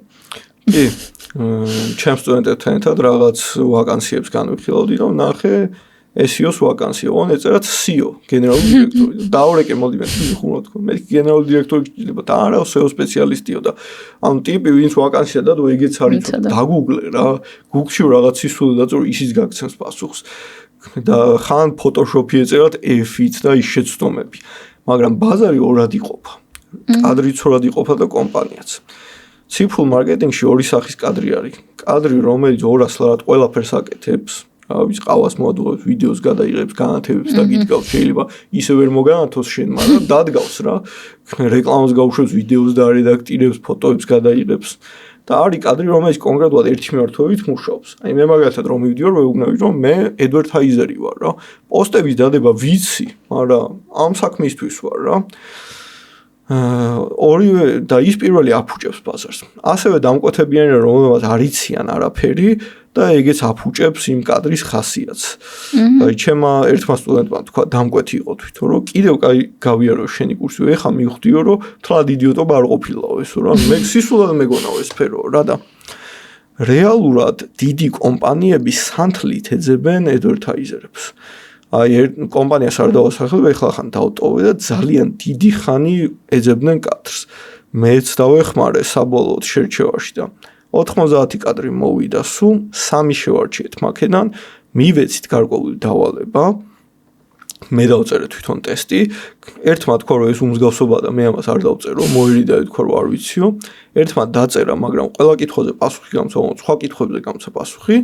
და ერთმა ბიჭმა, რომელსაც არ ვიცნობდი, დაწერა ისე მაგრად, რომ აი გადავირიე, მეთქი ეს უნდა იყვანო, თქვა უცილებლად თქო რა და საბოლოო ჯამში წარმოგიდგეთ, რამხელა მცირე პროცენტული მაჩვენებელია 90 კაციდან, რომ საბოლოოდ ერთი იყო შესარჩევი რა. აი ჩემმა მუსიკის მასწავლებელმა, გიტარის მასწავლებელმა იცოდა ხოლმე სიმები გამოცვალეო, სმენა არ დაიქვეითო და ზოგ ჩემს სტუდენტს ვეუბნები ხოლმე რომ ზოგთან სტაჟირების გავლაც არის, იმიტომ რომ ცოდნას გაგიფუჭებს რა. უბრალოდ არ უნდა მიხვიდე მაგასთან და მე სტატისტიკა.com-თან მაქვს გარკვეული ხელშეკრულება, დიდ ინფორმაციას ვფლობ სტატისტიკის მიმართულებით და საქართველოში მაგალითად მეტად თulis რომ 5000 კაცი არსებობს, რომელსაც შეუძლია კარგად გამართოს სარეკლამო კუთხე. და რეალურად ფიქრობს რომ დაახლოებით 13-დან 15000 კაცამდე არის. 3.5 მილიონიან ქვეყანაში არის ესეთი სტატისტიკა რა. Digital literacy-ში ძალიან გვიჭირს. კი, იცი რა არის, მოდი რადგან digital literacy-ს შევეხეთ, მაშინ ეს ნაწილიც დავფაროთ. კი, ნამდვილად ძალიან რთული მდგომარეობა არის და ამ შემთხვევაში რეგიონებზე არც კი მაქვს საუბარი, თბილისის მასშტაბითაც მე გამოკითხვა მაქვს ჩატარებული უნივერსიტეტის კვლევისთვის, ზუსტად ციფრულ, ასე ვთქვათ, წიგნიერებასთან დაკავშირებით და მინდა გითხრა, რომ არავინ არ ცვლის ყველაზე ელემენტარული passwords თუ თვითონ კომპანია არ გთხოვს ამას, აი ინტერნეტ ბანკი ხო გავალდებულებს რომ რაღაც 3 თვეში ერთხელ თუ რაღაც შეცვალო. მინიმუმ მაგას არ აკეთებენ. და მე ანუ რა ვერ ამოვწურეთ ის ფაქტი, რომ ვიღაცა რო გირეკავს და გეუბნება თანხა მოიგე და იმის ნაცვლად რომ ანგარიშის ნომერი კი არა და შენ ჩაგერიცხონ თანხა ბანკის ინტერნეტ ბანკის პაროლს და ID-ს რო გთხოვენ და შენი ბანკის ბარათის მონაცემებს CVV კოდი რო არ უნდა მისცა, რა ვერ ვისწავლეთ, ანუ აი ცოტა ვერ მესმის მაგ. შორს მივიდივარ, ჩემ მეგობარი მიერეკავს რაღაც საიტი ვნახე, შენი ბარათის მონაცემები უნდა შეიყვანო და გეტყვის დახაკულია თუ არა შენი ბარათიო და ჩემზე დაწერო არ არისო, მეთქი რა მაგარი ხარ. აი მე. და არის ეგეთი შემთხვევები კი. მე აი ლინკებზე რავი, აი ძალის ყბა გამოვაბიო, აი ეგ განვიცადე ჩემ თავზე. ლინკებს ნუ აჭერთ. მახინჯი რო არის ლინკი, ეჭქვეშ რო ეჭვი რო გიჩნდება, არ დააჭირო. მე მოდიან ჯგუფში წუწუნებენ, დამეჰაკა აკაუნთი, ცუკერას დედავატირე. რეალურად რატო გადახვედი ხო შენ? მაგრამ ხო პრობლემები გვაქვს მაგ ხრივ სერიოზული კიბერდანაშაული, კიბერბულინგი და ეს ფიშინგი ჩვენი ქვეყანა არის ერთი დიდი წყაროკარგი. კი ბატონო. ჩვენ ქვეყანაში იყო პლუს 127% Facebook იუზერების, ანუ დანარჩენი ამ ბოტები იყო ან რაღაც ისულელები. და ჩვენი ქვეყანა ამ აკაუნტების ფარმინგში ერთ-ერთი პირველია, რომ ჰაკავენ და მე ცუდი მიზნებისთვის იყენებენ. კი, თუმცა თუ კერაც არ არის მთლად უდანაშაულო ასე ვთქვათ რამბოში. იმიტომ რომ ანუ აი რას ფიქრობ მაგალითად support-ზე? რა სიტყვოდი? გეტყვი. ზოგადად ყველა ქვეყანა დამოკიდებულია სხვადასხვა კანონმდებლობაზე. ჩვენ მეტა იყო მანამდე ამერიკის შეერთებულ შტატებზე, მათ კანონმდებლობაზე, ეხლა დიდი ბრიტანეთი ავსტრალიაზე ვართ. გააჩნია ეხლა ჩვენი გეზი საით წავა, მაგის მიხედვით წავალთ აზიის კანონმდებლობაზე, რაც იქნება საშინელება, იმიტომ რომ ყველაზე განუვითარებელი ვერსია Facebook-ის მანდ იქნება და support-ის რა თქმა უნდა შესაბამისი. მესამე ხარისხის დონის ქვეყანა რო გაქვს, უკვე რა თქმა უნდა support-იც ნაკლებია. ჩვენთან არ არსებობს კონკრეტული ლოკაცია ქვეყანაში რომ მიხვიდე და support-ი ყავდეს ფიზიკური და ელემენტარულ რეგიონში პირველი იყო ჩვენი კომპანია, რომ მეტას საგამოცდო ცენტრი გავხსენით და ჩვენთან ფიზიკურად ჩაბარება შეგრძნო. რეგიონში პირველი რას ნიშნავს იცით? საქართველო, სომხეთი, აზერბაიჯანი და თურქეთშიც კი არისო. ანუ ისეთი დაბალი დონეა ამ კუთხით. მაგრამ ერთი რაც მიხარია არის ის, რომ შეიძლება მასშტაბურად ესე ბევრი კარგი განათლების მქონე ადამიანი არ ყავს, მაგრამ თითო როლა ისეთი ძლიერი დეველოპერი, დიზაინერი, მარკეტოლოგი და ნუ სპორტზე საერთოდ არ ვიტყვი რა ამ პატარა ქვეყანაში რა ხდება და მაინც ჩანვართ ასე თუ ისე რა. მაგრამ თან ისიც არის, რომ ერთი ფსიქოლოგიის ლექტორი მესაუბრებოდა, რომ რა მაგარი რამეა ალგორითმიო. ახლა თოფურიან რო გაიმარჯვა, კვარცხლიან რო გაიმარჯვა, ისე გვაჩვენებს ყველაფერს, თითქოს მთელი მსოფლიო ჩვენზე ლაპარაკობსო. მაგრამ რეალურად ალგორითმი ეგრე გაჩვენებს შენ ყველაფერს, ანა. თან საინტერესოა, თან ცოტა გეშინია. კი, იმიტომ რომ ზედმეტად ინტერვენციული არის ჩვენ ცხოვრებაში ციფრული მარკეტინგი და კიდევ უფრო მეტად გაიზრდება ეს როლი და ფიზიკურად აღარ დარჩა ადგილი, სადაც დაემალები, ანუ და თან არც გაქვს შანსი რომ დაემალო, იმიტომ რომ ხანდახან მიფიქრია ცოტა ხანი გამოვეთიშები თქო ციფრულ სამყაროს, მაგრამ მე FOMO მემართება, იმიტომ რომ ვერ გავეცნობი რაღაც სიახლეებს, ამოვარდები ფორმიდან, რაღაც პროფესიულ ინფორმაცია შეიძლება ვერ მივიღო და გინდა არ გინდა, აი ამ იმაში ხარ ჩაბმული და რთული არის ჩემი აზრით, ცოტა დაყო და შენთვის განსაკუთრებით რთული იქნება და აი work life harmony-ს როგორ ინარჩუნება. ზოგადად, აი, ნუ ეხა ისეთ კომპანიაში ვარ, ჩემი მეგობრები არიან და ყველანაირად ესმით ჩემი, მაგრამ ნათქვამი მაქვს, რომ აი ტელეფონი თუ რეგავს და ჩემი მეუღლე თუ რეგავს, გავალ და უპასუხო რომ იცოდეს. ან თუ ავდექი, ესე იგი ეგ არის რა.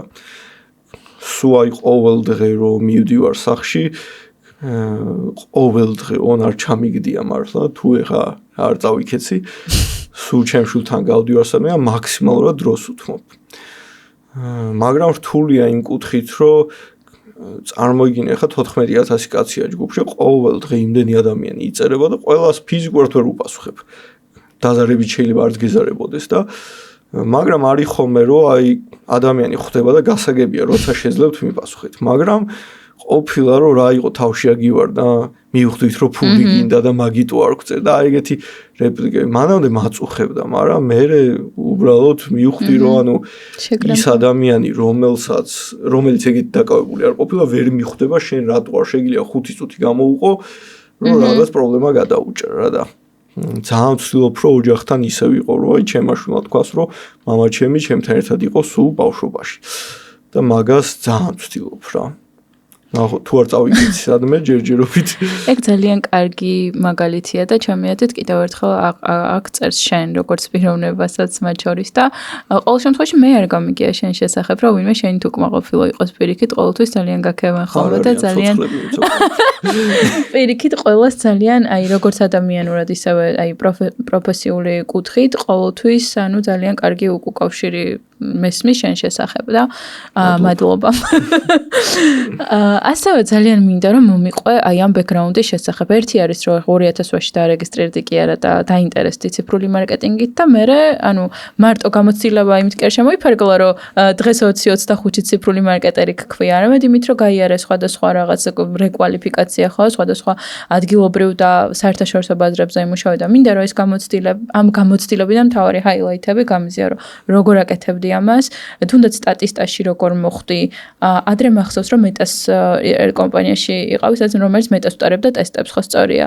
აი მინდა რომ აი ამის შესახებაც 2019 წელი პანდემიამ რო გლიჯა მომივიდა ესეთი წერილი მეტასგან, LinkedIn-ზე მომივიდა, LinkedIn-ის ძალიან დიდ რეკომენდაციას უწევ, რომ თუ გინაო სტაჟირება გაიარეო, მეტას რისერჩი გვაქვს, ეს მენეჯერის ღილაკების UI UX-ის დალაგება და ასე შემდეგ. და გავგიჟდი, მეთქი როგორ არა თქო.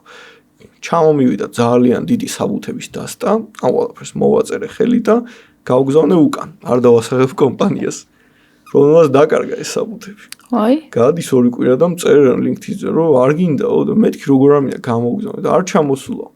კიდე ერთხელ გამოგზავნეს და გავგზავნე, საბოლოოდ მიიღეს. წესი დიდ ბრიტანეთში უნდა წავსულიყავი მაშინ, მაგრამ პანდემიის გამო მოხდა ისე, რომ აქედან გავიარე, მაგრამ აი 2019 წლის დაახლოებით 6 თვიანი სტაჟირება დავარქვა. ამას იმხელა ცოდნა მივიღე უშუალოდ მუშაობა ადამიანებთან დამოკიდებულება მაგილაკების დალაგებაში ვიყავით და რაღაც მინი ლენდინგს ვაკეთებდით მანდრა და დავინახე რომ კოდში იყო შეცდომა და გავასწორე ეს კოდი რა. მეორე დღეს მოიწვიეს მთელი შეხვედრა ამბები call-ში იმასქნეს მიმიწვიეს და მე რეალურად ქართულ ჯიგრულ პონჩი გავაკეთე რა ეს ყველაფერი და მეორედ ბიჭო ესეთი რამე არ ქნაო რა. დამატებით თანხა გადამიხადეს მაგაში და ის იყო არაო შენი საქმეო და მაშინ მივხვდი რომ ყველამ თავის საქმეს უნდა მიხედოს რა. რეალურად ეს ყველაფერჩიკობა საქართველოში რატომაც გვახასიათებს. მაგექვს თქვენი სტაჟირების მე ძალიან ბევრი კარგი ადამიანი გავიცანი. CrowdTangle იყო სტატისტიკის კომპანია, მათ მოხდი მე სტატისტაში გავიცანი და ეს ონლაინ უცხოური პროექტები შემჭა ასე ვთქვათ. იმ 6 თვიან იმაში ტრენინგში ჯამში გადამიხადეს 100 евро. და ანუ ეგ 100 евро რეალურად ჩემთვის იყო $1,000,000. ну რეალურად ჩემ მეგობრის ქორწილში მიდიოდი საუჭკა ვიყიდე და მე ის იყო მაისური უკაცრავად და მე ის იყო ქორწილი არ შედგა და შემრჩა ეს 100 евро სხვა რამეში დამეხარჯე. ძალიან დიდი ცოდნა გამოცდილა და მეგობრები შევიძინე საერთაშორისო დონეზე, რომელთანაც დღემდე ურთიერთობა მაქვს და სტატისტიკა.com-თანაც გარკვეულ სტატისტიკებს ვაძლევ და მათ სანაცვლოდ პრემიუმ აკაუნტზე წვდომა მაქვს, ასე ვთქვათ და საინტერესო ამბებს ვეცნობი ხოლმე მანდ. რეალურად მივხვდი რომ უფრო დავინახე რომ ჩვენი სამყარო ძალიან პატარა ყოფილა, რომ მე შემიძლია გადავწყვეტე აქედან ვიღაცას. ერთხელ call-ში მოხვდი, სადაც ზუკერბერგიც იყო Zoom-ში, მაგრამ იმდენი ადამიანი იყო, ესე ვიქნები, რომ იქნებ შემამჩნიოს მეტია დამინახოს თქო, მაგრამ არ გამომივიდა აშკარად რა. მაგრამ პარალელურად მანამდე სულ სტატიებს ვკითხულობდი, დღემდე რო ვაკეთებ, ახალ ვიდეოებს ვეცნობი, ვნახულობ, აი Facebook-ზე ექსებს რო ვაწვევით, ეგეც კი წაკითხული მაქვს, რომ ყველაფერს დეტალურად ვეცნობი, რომ საბოლოოდ მეგონებაში არ მომივიდეს რაღაც იდეა და ეგ სისულელე არ თქვა რა. მუდმივად ვცდილობ რომ სიახლეებს გავეცნო, რომ ჩემი ასე ვთქვათ, ცოდნა იყოს up to date რა. და თან მომწონს ეს ყველაფერი, ახალ რაღაცას ვეცნობი, რომ ნახდება მართალია მე რო განახლებაზე დავწერ, მე ჯგუფში წერენ აურა გაგვიხურა საქმე ამან, მაგრამ ნუ რეალურად ეგა რა, ვერ ავწდებით მაგ განვითარებას და ერთხელ მკითხა ერთმა სტუდენტმა, რომ როდის მიხვდი რომ ისწავლეო ციფრული მარკეტინგიო და მე მაგას თუადასვე მივხვდი, დაუპული ვარ თქო რა. ანუ პირიქით სულ განვითარებაში ხარ რა. შენთვისაც ნათქვამი მაქვს, რომ აი თქვენ როგორც გასწავლეთ მომდევნო ჯგუფს, ეგრე აღარ ვასწავლი, ისე შეიცვლება ყველაფერი და მუდმივად ინფორმაციის გაცნობა, ტესტირება და რაც თავია გაფუჭება. კი, მაგრამ ეგეც ხო სტრესულია. ანუ იმიტომ რომ აი 2 წამია რაღაცას ისწავლი, გამტკიცებას ვერ ასწრებ და უკვე შეიცვალა ინტერფეისი, შეიცვალა ფუნქციონალი. არა, საინტერესოა, ხვალ არის რა იქნება. ხო, ეგეც არის კი, მაგრამ აი როცა შენ ამაში რაღაც პირობთ დიდ კურსს ყიდულო ფულს იხდი და გინდა რომ უცებ მოიქოქო და ორ კვირაში რაღაცა შეიცვალა და ნუ აი ძალიან რთულია. მაგრამ საფუძველი რო გაქვს უკვე მარტივად მიყვები იმ სიახლეს რა. ეხლა SEO-ში შემოსული ტიპი რო იყოს ვინმე ახალი და ეგრევე ვაჯახო პაგინაცია ბრა არის მეთქი გამისწორე ან კანონიკალი ამიხსენი მეთქი გაგიჟდება მაგაზე რა და ნელა რომ მიყვები მე იმებს იგებ რაც უფრო დიდი საფუძველი გაქვს რა. იცი რა არის ასევე იმ ადამიანებს ვისაც აინტერესებთ გადავშოთ ციფრული მარკეტინგი. აი შენ რჩევას მისცემდი რომელ პირობითად გვერდებს ადევნონ თვალი, აი ტენდენციებს მოკლედ როგორ ადევნონ თვალი, ან ვის უსმინონ? ერთ ადამიანს ვიტყვი, ვისაც უნდა უსმინონ რა. რომელსაც ძალიან დიდ პატივს ვცემ და აი დიდი წვლილი მიუძღვის სადამდეც მოვედი მე. და ეს არის გარი ვაინერჩუკი. იცოდი რომ ვიტყვი ხო? ეგ ადამიანი არის ჩემთვის აი გამოუსწორებელი გიჟი, რომელსაც დიდი სურვილი აქვს რომ ყველა სწორგზაზე დაარემოს, ვერ იტანს აფერისტებს და ინფოციგნებს და ცდილობს რომ ყველას აუხსნას რომ აი შეიძლება ამ ყველაფრის გაკეთება უბრალოდ შექმენი Facebook-ში და დადე. მეტი არაფერი, TikTok-ი გახსენი და დადე. LinkedIn-ი გახსენი ეს ყველაფერი გააკეთე რა და უკვე 40 წელზე მეტის არის და ტიპი არ კარგავს იმ დრაივს რა ისე მოსწონს ეს ყველაფერი და ჩემ შემთხვევაში აი დრაივს რომ მკითხე მამოძრავებელი რაც არის თუნდაც ჩემი ბედნიერი სტუდენტიან წარმატებული ახლა მიხარია შენი ამბავი ჩემი სტუდენტი მაგართავმდებობაზეა მაგრამ მიხარია კომპანიებში სადაც მუშაობდი ყველა წარმატებული და მიხარია რომ ვაშენებ რაღაცას რა შორიდან ჩანს რა თქმა უნდა მივიდა ჩომახიდი რაღაც კლიპა ეს კომპიუტერის ხელი და უცებ ვა კომპანია მილიონი იშოვა მაგრამ ხო სტრესულია ყველაფერი მაგრამ თან საინტერესოა თან კარგი საქმეა და ბედნიერი ხარ ამით რა აი ჩემმა მასწავლებელმა იცოდა ხოლმე რომ მაიმუნობდით რომ თქვენ შოლეთ ბალიშზე თავი როგორ უდევთო და ძალიან ბედნიერი ვარ რომ ღამე ბალიშზე თავს უდევ იმაზე არ ნერვულობ რომ ვიღაც მოვატყუე და რა ვიცი რა ბედი ეწევა ღმერთმა იცის რა გარემეს ძალიან მიყვარს და არ ვიცი ავტოვანებულიც ვარ მისით რა თქმა უნდა იმიტომ რომ რამდენი არხიც აქვს ყველგან მილიონობით გამომწედ მილიარდზეც ხო არ არის ახლა აღარ მახსოვს ლაივს რო თავს წამში 60 მილიონზე ადის რა ანუ სიგიჟეა უბრალოდ და თან ანუ ძალიან როგორ გითხრა ეგეც კარგი მოტივატორი არის ანუ აგრესიულად იცის მოტივაცია მაგრამ აი ეგრე გვურძგლავს რაღაცას რომ გეუბნება რომ მართალს ამბობს და ნამუსი გაგდებს მაგრამ სწორად გაგდებს აი თუ ოდეს მე ვნახა უნდა ჩავეხუტო თუ არ დამიჭერა. იცი რა რეალურია ძალიანაც ყველაფერი. თან შენი ტემპებით. მაგრამ იცი რა მაინტერესებს? აი ამდენი ხანია გიმუშავე რა თქმა უნდა გლობალურ ბაზარზეც, მაგრამ მაინც საქართველოში ხარ დაფუძნებული. გიფიქრია თუ არა რომ პირობითად მეტას head office-ში ან გაგიგზავნია საერთოდ ვაკანსია, კერდა CV. ძალიან ბევრგან გამიგზავნია ისე. რა თქმა უნდა, ეხა როგორ არა.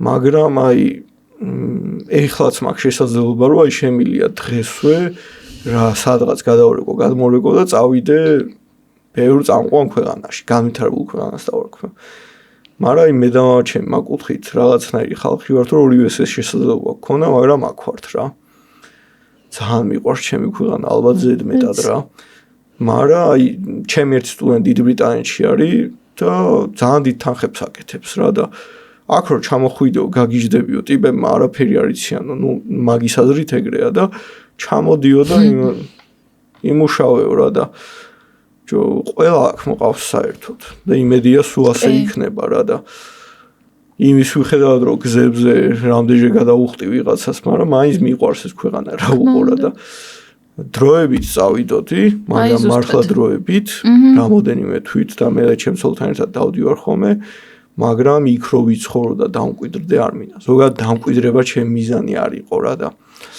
ისე ინგლისურენოვანი გარკვეული ჯგუფები და community მაქვს, რომელიც ქართველებისგან გამიჯნული მაქვს სრულად და ბევრმა არ იცის ამის შესახებ და იქაც რაღაც კუთხით ჩემ თავს ვაჩვენებ ხალხს და ვეხმარები, მაგრამ საბოლოო ჯამში დიდი მიზანი მაინც აქ იყო რომ აქ მომეწესრიგებინა ეს სფერო რა. ჯერ კიდე ძალიან მოსაწესრიგებელია ჩემი ბევრი არის კიდე ნახოთ რა ყველაფერი ეტაპობრივად დაგეგმილი მაქვს და შვიდად მივყვები რა. კი და relatable არის ჩემთვის, რასაც იცახე ზუსტად, იმიტომ რომ გინდა რომ რაღაცა დიდის ნაწილი იყო და არა უბრალოდ შენი უბრალოდ არ ქვია მაგას ძალიან დიდი ის არის რომ უნდა საკუთარი თავისთვის რეალიზაციას რომ მიაღწიო, მაგრამ შენ ამავდროულად შენ თავის გარდა ცოტა გლობალურადაც უყურებ ამ თემას და გინდა რომ ქვეყანაში იყოს რაღაცა კარგად და შენი წვლილი შეიტანო ამ ყველაფერში. და რა პრობლემაა ახლა Zoom-ით ჩავერთვები იმათ რა ბოლოს და კი. სულ ამპატიჟებენ ჩავერთვოთ. მაგრამ ხო აი კარგი იქნება მე მაგალითად მაინც მინდა ხოლმე რომ ჯერ არ ვარ მზად ამისთვის ცოტა ჭყინტი ვარ მაგრამ რაღაცა ნიშნულამდე რომ მივალ მინდა რომ აუცილებლად უცხოური გამოცდილება მქონდეს იმიტომ თან მაგრად მეშინია მაგრამ შიშ თვალი უნდა გაუსწორო ხოლმე რაღაცაში ხო აი ეგ მეინტერესებს არ გეშინია ხოლმე როცა აგზავნი რაღაცა მაგრამ მე ისე მიდიხარ ხო აი პროცესში რო გადახარ ყოველ ახალ ჯგუფთან რო შევდიოდი და ეხლა სადაც შევდიოდი სულ მეშინია სულ ნერვიულობ მაგრამ თან დარწმუნებული ვარ ჩემ თავში რა შიში სულ უნდა იყოს ჩემი როცა არ გეშინია უკვე პრობლემაა იქ რა დეპრესიაში ხარ წასული ესე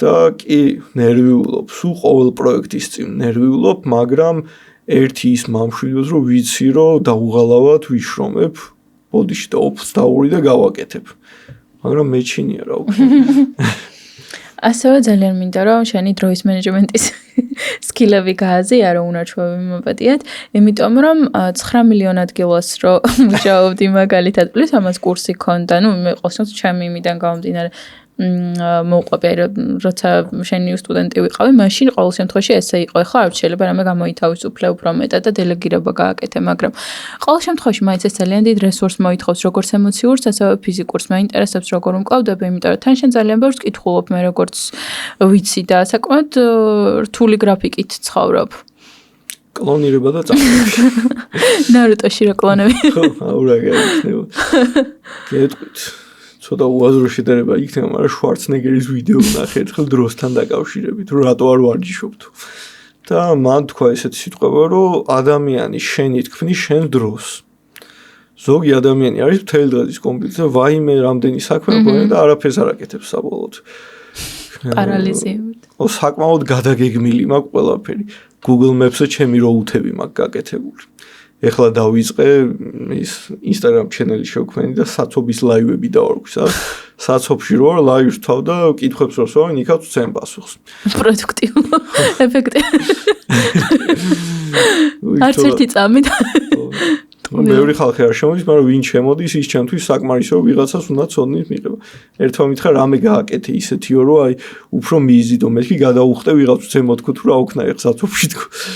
საბოლოო ჯამში ვცდილობ რომ ყველა დრო, მომენტი და რესურსი გამოვიყენო სასარგებლოდ. რატომაც ის დამპალი ფიქრი მაქვს ხოლმე, აი რო ვისვენებ, ესე იგი დანაშაულია ეს, მაგრამ არა დავიწყე დასვენებები, ასე ვთქვათ. ძალიან ნუ მუსიკა ჩემი განუყოფელი ნაწილია, სულ უსმენ რაღაცებს, მაგრამ პარალელურად ის მაქვს Spotify მაქვს ნაყინი, სადაც პოდკასტებს უსმენ დამატებით. ქუცას პოდკასტი ავტომობილში მოვისმინე, მთლიანად უყურე. აუ სხვა ჩვენ Spotify-ზე მე ძალიან მოვიკვეჭლებ და ცოტა უნდა დავიწყო ატვირთვა. აი ეგ ძალიან კაი იქნება, მან გამოგიწერა უბრალოდ. და ყველა დროს ვცდილობ პროდუქტიულად გამოვიყენო. აი პროკრასტინაციას მაქსიმალურად ვაწვევი იმის მიხედავად, რომ მაწუხებს მართლა. და აი ყველაფერს ვიყენებ, რომ აი გავაკეთო სწრაფად, დროულად და ხარისხიანად და ავტომატიზაციას ვაკეთებ წლებია. ეხლა რაც AI შემოვიდა ხო საერთოდ მეხმარება ბევრ რაღაცაში და მაქსიმალურად ვცდილობ რომ პროდუქტიული ვიყო, ისე რომ სიამოვნებდეს და არ გადავიწვა და არ წავიქცე. და დანარჩენი დრო რა თქმა უნდა ოჯახს დავუთმო ყველანაირად, აი რა ვიცი. თან ეს დათმობა იყოს გულით და არა მოულობის მოხდის მიზნით. ეფექტურად. საბოლოოდ გამოვა, ნუ ეს მერე იყოს. კარგი, მაშინ მინდა რომ მივუბრუნდეთ ასევე მენტორების თემას. შენ ახსენე შენი მასწავლებლები რამდენჯერმე. და აქედან ერთ-ერთით იყავი ძალიან კმაყოფილი, ასე რომ ვთქვათ, რომელმაც რაღაცა мотиваცია მოგცა ხო ესეა, მაგრამ ამავდროულად ყავდა სხვანაირი მასწავლებელიც, რომელზეც სტატიაც მაქვს წაკითხული. მინდა რომ მენტორობის ნაწილს შეეხო, აი ვინ თუ გახსენდება ვინ იყვნენ შენ ცხოვრებაში ესეთი ადამიანები, ვინ შენს მსოფლმხედველობაზე ცოტა გარდამტეხი გავლენა მოახდინეს და მათთან კომუნიკაციის მერე რაღაცა შენში ძალიან შეიცვალა მოტივი, ანუ გარი ვაინერჩუკის გარდა. აი თუ იყო ესეთი. კი, რა თქმა უნდა. ნუ პირველ რიგში მამა ჩემი ერთხელ მოვისმინა სიტყვები, რომ შენი საქმის პროფესიონალი უნდა იყო და არა აქვს მნიშვნელობა, რომ მაგარი რო იქნები ერთ რამეშიო, ეგ უკვე საკმარისი არისო და მაქედან, მაშინ ძალიან პატარა ვიყავი, მაგრამ მაქედან დავიწყე რაღაცის სწავლას თუ დავიწყებ, თუნდაც გიტარა რო იყოს, ეს უნდა მივიყვანო 100%-ით. და ყველაფერს ეგრე ვაკეთებდი რა. ძალიან ბევრი ლექტორი იყო ჩემთვის, ძალიან მამოტივირებელი, აი ყველა რო ჩამოვთვალო, ალბათ დღე არ გვეყოფა, მაგრამ აი თითოეულს ძალიან დიდ მადლობას ვუხდი მაგისთვის რა, მაგრამ რა თქმა უნდა, ყველაზე პირველი იყო ჩემი დაწყებითი მასწავლებელი, რომელმაც ასე ვთქვათ, გამიფუჭა ჩემს თავზე წარმოდგენა. მარტო მე არა, სხვათა შორის ჩემი ასე ვთქვათ თანაკლასელები ბევრს გარკვეული პრობლემები აქვს. კაიხანი მეგონა რომ იდიოტი ვიყავი, მოკლედ რო ვთქვათ. ან Twitch შეფასება გქონდა რომ თქვენ არაფერი არ გამოგივათ ეს ის და პატარა ბავშვი ჯერა ამ ყველაფრის რა თქმა უნდა. და ნუ დედაჩემსაც თითი გაუშვი ერთხელ და აი ჩომახიძის შვილი ვარ ესე ვერაფერს ვერ მიაღწევს ცხოვრებაში და დედისთვის რა სტრესი იქნებოდა წარმოიქინე რა. უბრალოდ რაღაც პერიოდი იყო ცხოვრებაში, აი ამომასხა, ასე ვთქვათ და აი ყველაფრის კეთება დავიწყე რა და ერთადერთი რასაც ვიტყოდი მასწავლებლებზე ძალიან დიდი მნიშვნელობა აქვს, ძალიან დიდი გავლენა აქვს და აი მართლა მასწავლებელი ხარ ფრთხილად უნდა იყო. სულ რო არ ასწავლიდე კარგად. ის მაინც უნდა აკეთო, რომ შენი სტუდენტი იყოს ყველაზე მოტივირებული და თავის ჯეროდეს. რომ სარკეში რო იხედება, შენ კი არ გხედავდეს, რომ ეუბნეოდი რომ არაფერი გამოგივა, თავის თავს ხედავდეს, რომ ყველაფერს შეძლებს რა. აი ბევრი სტუდენტი მყოლია სახელმწიფოებს რა დავასახელებ, რომ ვერ სწავლობდნენ, არ გამოსდიოდათ, მაგრამ ის სულ აწვებოდი, რომ აი შეძლებ ეს არაფერია, ის არაფერია და ერთ-ერთი სანგენტოს დირექტორი არის, ძალიან წარმატებული ტიპია და დაიჯერა თავის თავში რა. აი პლაცებოც მნიშვნელოვანია. მე ვიბრაციებით ვარ ძალიან დაინტერესებული სიხშირეებით, რომ აი რაც უფრო პოზიტიურად ფიქრობ, იმას იზიდავ რა და რო ფიქრობ, აი მე არ გამომივა, აი მე ისე არ მოხდება, რა თქმა უნდა უკანწავალ. და ერთს ვიტყვი, აი ჩემი აზრით ბევრმა უნდა მივიდნენ მაგამდე, რომ შიში სულ იქნება, უნდა იყოს კიდევაც. ემოციები გაქვს ადამიანს, სიხარულიც იქნება, ჩავარდნაც იქნება. და არა უშავს, კარგია პირიქით და წიგნი, შენთვისაც მithkoms რევორკი აუცილებლად უნდა წაიკითხოთ. ბიზნესი ცურწმენების გარშე, სადაც წერია, რომ აი შეიძლება არ დაეცე და ისე გამოგივიდეს. არაა პრობლემა, შეიძლება 10 ჯერ დაეცე და გამოგივიდეს რა. ამიტომ თავარია мотивация, უნარი და ცოდნა რა. ამ ცოდნის მიღება კი შინაგანი საყრდენის ქონა ამ პროცესში და თავარია რომ ეს შინაგანი საყრდენი არ მოგირყიონ ბავშვობაში, ანუ რომ მე შემზად იყო ამისთვის და მარცხების არ გეშინოდეს. აი ერთი მეცნიერი ამბობდა ზუსტად რომ წარმოიგინეო მილიარდობით, ტრილიონობით ადამიანებისგანო შენ გაჩდიო რა. ამდენი სხვა შეიძლება და გაჩინო შენ გაჩდიო. ანუ რაღაცით უკვე რჩეული ხარო რა და რამე ისეთი გააკეთე რომ შენმა ძვლებმა მე არ დაამძიმოს ეს დამიწა ტყუილად რა. და ეგ არის და მასწავლებელებს განსაკუთრებულად რა. ან თუნდაც კომპანიის დირექტორებს დამკვეთებს უბრალო მარტივი სიტყვა რომ მე შენი მჯერა, მადლობა რომ ჩემთან ხარ. შეიძლება ბონუსი ვერ ჩაურიცხონ რაღაც, მაგრამ უნდა ჩანდეს რომ აფასებ რა ადამიანს. აი რეკოგნიცია ზუსტად ერთ-ერთი მთავარი ის არის დღესდღეობით აი HR-საც რო ვსწავლობდი, მაგალითად მართალია აი რეალურად არ ვიცი რამდენად ხორციელდება ეს, მაგრამ ყოველ შემთხვევაში HR-ის საგანზე მაგას გვასწავლიან, რომ გარდა ბონუსებისა და ფინანსური мотиваციისა არის ისიც, რომ ადამიანს აღიარება მისცა, იმიტომ რომ შეიძლება მით უმეტეს არიან განსაკუთრებით დიჯიტალ კომპანიები, რომლებიც არიან, იქ ხელფასები მაღალია და იქ უბრალოდ კარგი ხელფასით ადამიანს ვერ მოიზიდა. უნდა გქონდეს კარგი კორპორატიული კულტურა, გუნდი, რაღაცა გარემო, ფან სიტუაცია და პლუს ამას თავზე ხელი უნდა გადაუსვა ხშირად რა, ანუ სამართლიანად, მაგრამ ხშირად. და არ ვიცი, შენ როგორი გამოცდილება გაქვს შენ შემთხვევაში არის ხოლმე ეგ მადლობები და დაფასების მცდელობები? ჩემთვის რიგით 26 კომპანია, ეხლა სადაც ვარ ჰოუმერი, ახალი დეველოპერული კომპანია. მჯერა რომ დაახლოებით 1 წელიწადში ყველაზე მაგრები ვიქნებით. აი დარწმუნებული ვარ მაგაში. და ჩემი მეგობარია ეხა ფლობელი და გენერალური დირექტორი. და როგორ თქვა, აი ამ 26 კომპანიის ფარგლებში კარგი უფროსი მყავდა, ცუდი უფროსი მყავდა, ბოსი მყავდა, ფან უფროსი მყავდა, დამფასებელი, დაუფასებელი და ყველა გარკვეული გამოცდილება მიმიღია. იყო რომ აი კარგ წარმატებას რომ მიაღწევდა რომელიმე თანამშრომელი კომპანიისთვის, ერთს გეიმინგს კამიუყიდეს, ერთს პუფი უყიდეს, ერთმა თქვა რომ აი რა შეგისურვოთ და შუადღეს ძილი მიყვარს და ლოგინი მოუტანეს რა. ერთს საჭე და PS5 უყიდეს და იყო მსგავსი, ზოგან ბონუსი, ზოგს ფული უნდა და მაგალითად და არა ეს პრობლემა არანაირი რა. ყველა გამოვიარე, მაგრამ ერთადერთი რასაც ვაფასებ და აი ვიტყვი რომ საჭიროა თქო როდესაც ადამიანს უკვე ბევრი რაღაც აქვს გავლილი და თანხა უკვე მისთვის მნიშვნელობა აქვს არის სიმშვიდე, მეგობრული გარემო და ტოქსიკური არ უნდა იყოს, რომ მეგობრულად უნდა იყოს მაქსიმალურად. და იმას ვამბობ, რომ ისეთ კომპანიაში უნდა იმუშაო, სადაც როგორც ოჯახში ისე იგრძნობ თავს, მაგრამ რეალურად არავინ არ ამბობს, რომ ოჯახში ვართო. როდესაც ამბობენ, უნდა გაიქცე პირდაპირ. ესე იგი ყველაზე ტოქსიკური მოგაყვევენ ხო რაღაცებს. კი და ეგ სიმშვიდეა მნიშვნელოვანი ხალისი, რა თქმა უნდა, იქ ბონუსის დაფასება, რომ აი მუშაობდი კომპანიაში ყოველ წელს სერიოზულ მიღწევებზე გავდიოდით და მარტო მადლობა მაგრები ხართ მეგობრებო და მაგით თავრდებოდა რა. თუნდაც ის რომ მაშინ არ უნდა გაგახსენდეს თანამშრომლის ხელფასის აწევა, როცა თვითონ მოდის და უკვე წასვლას აპირებს რა. კი. ეს HR-ებსაც ეხებათ და ყველას აბსოლუტურად თუ რაღაც უნდა დააფასო რა. ბოლოს და ბოლოს ეს არის ადამიანი, ვინც შენ კომპანიას აჩვენებს ხალხს რა და არ უნდა გააბრაზო რა. არ მეგრა თქმა უნდა, ორივე მხარე არის კარგი და ცუდი, დამკვეთი თანამშრომელიც რა. კი, ეხლა მაგ თემაში სიღრმეებში აღარ შევალროდ რომ მაგან არ წაიყოს, მაგრამ არ ვარ დარწმუნებული რომ ქართულ კომპანიებში ყველგან ეგ ბალანსი დაცულია. პირიქით მგონია რომ ძალიან არ ვიცი, სავალალო მდგომარეობა გვაქვს და არ ვიცი თუ გამოსწორდება ოდესმე, მაგრამ ძალიან მინდა რომ ყველას ღირსეული სამუშაო პირობები ქონდეს ჩვენ ცხოვრებაში და ჩვენს ქვეყანაში უფრო სწორად და თავისი შრომის წილი ანაზღაურება ქონდეთ როგორც მინიმუმ რა. კი ბატონო. ასევე იცი რა თემას მინდა შევეხო YouTube-ის და ინფლუენსერების, ინფლუენს მარკეტინგს ზოგადად და შენ შეეხე ფოლოვერების რაოდენობას და აღნიშნე შენ ჯგუფში არის 14000 წევრი, ხო?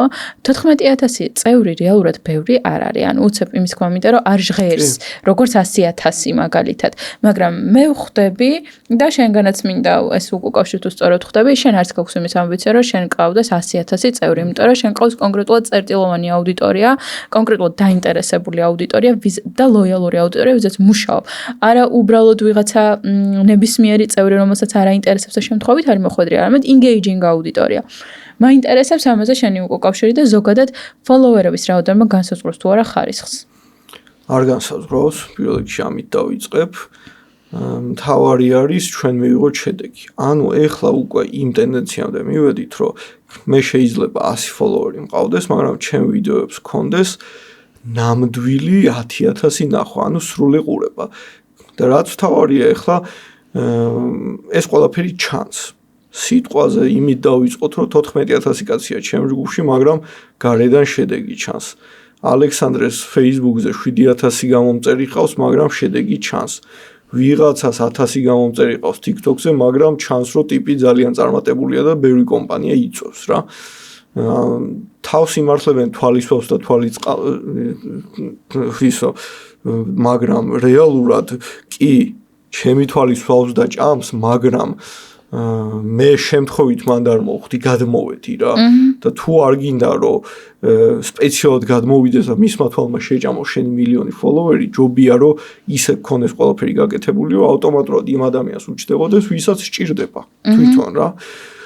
ამიტომ ნელ-ნელა ეს ტენდენცია გადავარდება ჩვენთანაც. ეხლა უკვე უცხოეთში დაიწყეს საკმაოდ მაგარი ლაპარაკი, გარიმაც დაიწყო, ადამ მოზერმაც თქვა, Instagram-ის სივა რო იცოდით და აღარ აქვს მნიშვნელობაო და ნელა-ნელა ეგეც გადავა აქ და ინფლუენსერებსაც შეეხება აი რამდენჯერ ყოფილა თითქოს გავუქმდებაო საერთოდ ფოლოვერები და უფრო მეტად ნახვებს აკეთებ ამბობენ რომ აღარ იქნება მაგრამ ნუ Instagram-ის გულები რო გაქრება მაგასაც ამბობენ დიდი ხანია ჩემ ახლობას რაღაც ვილა გასაქირავებელი მაგალითად და ვიღაც ინფლუენსერმა მიწერა რომ ერთი კვირა მომაქირავე უფასოდო და მე ვიდეოს დავდებო და მეთქი სტატისტიკა ჩაგვიგდოს თქო და ნუ 1000 წვალების მერე ჩაგვიგდო და ამ 100,000 ფოლოვერიდან ბოლოს ვიდეოები რაც ედო 100-200 ნახვა ჰქონდა სრული მეთქი არ გინა თქო მაგასთან თქო ბოლოს მე ჩავწერე ჩავხტი პასენში და უფრო კაი შედეგი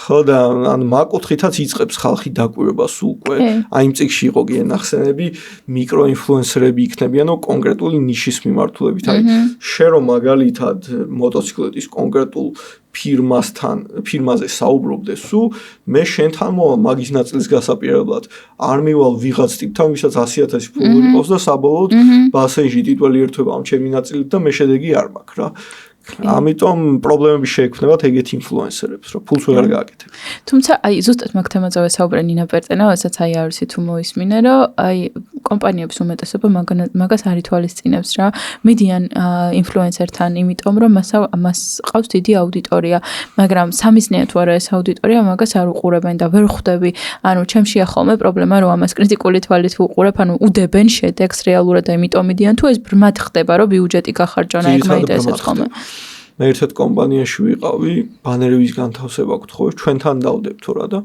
ნუ სტატისტიკაზე ვიწუწუნე მან და ჩამიგდეს და bounce rate იყო 100%.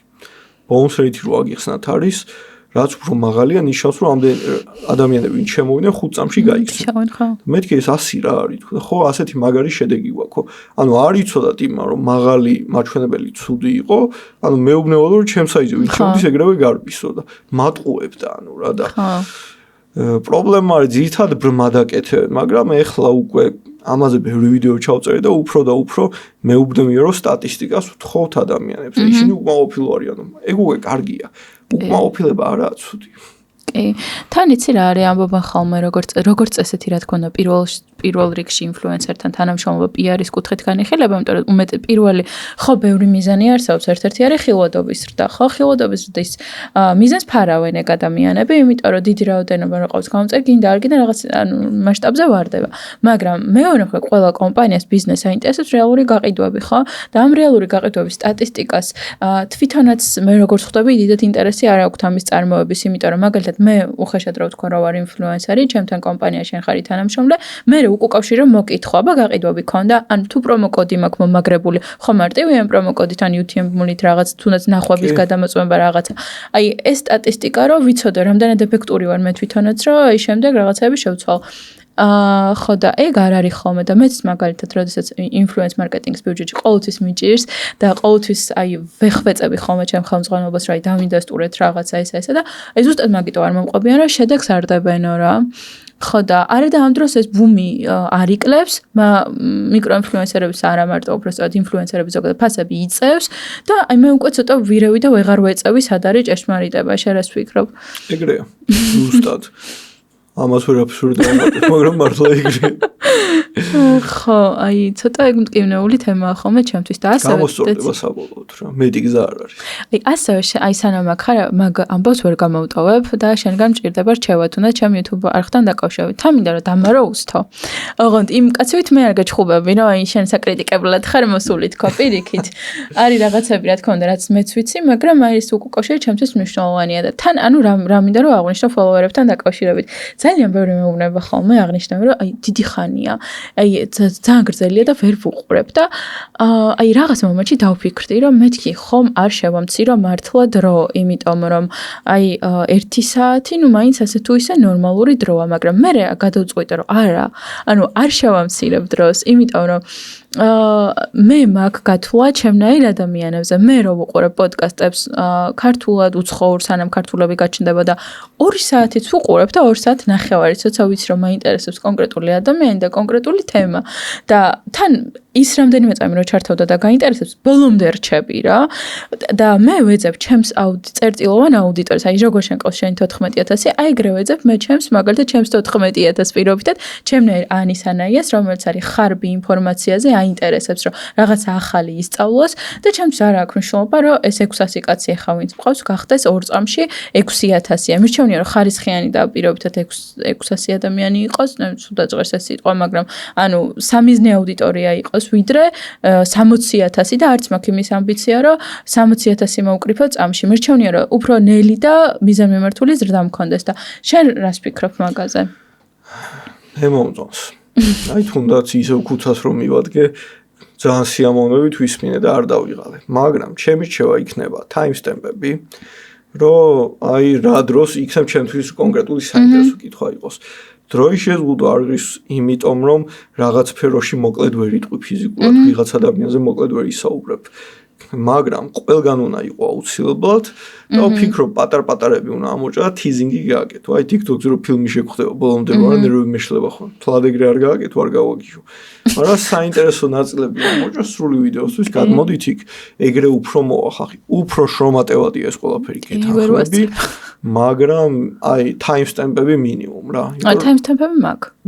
timestamp-ები ყველაზე. და ხო, და აი ამოჭრა მაგ ნაწილებს. სხვა ეს timestamp-ებზე რა გამახსენდა? იცი Tim Ferriss-საც ხო აქვს თავისი პოდკასტი და თუ დაკვირვებული ხარ, ყველა კომენტარებს, რომ Tim we need timestamps და ცოცხალი თავით არ ამატებს, იმიტომ რომ მე არ მინდაო ჩემთან მოვიდეს ესეთი აუდიტორია, რომელიც timestamp-ების გამო მოდისო, მე მინდა რომ მყავდეს აუდიტორია, რომელიც ჩემს მოსაწყენ საუბარს დიალოგს ბოლომდე მოისმენსო და ძალიან მომეწონა.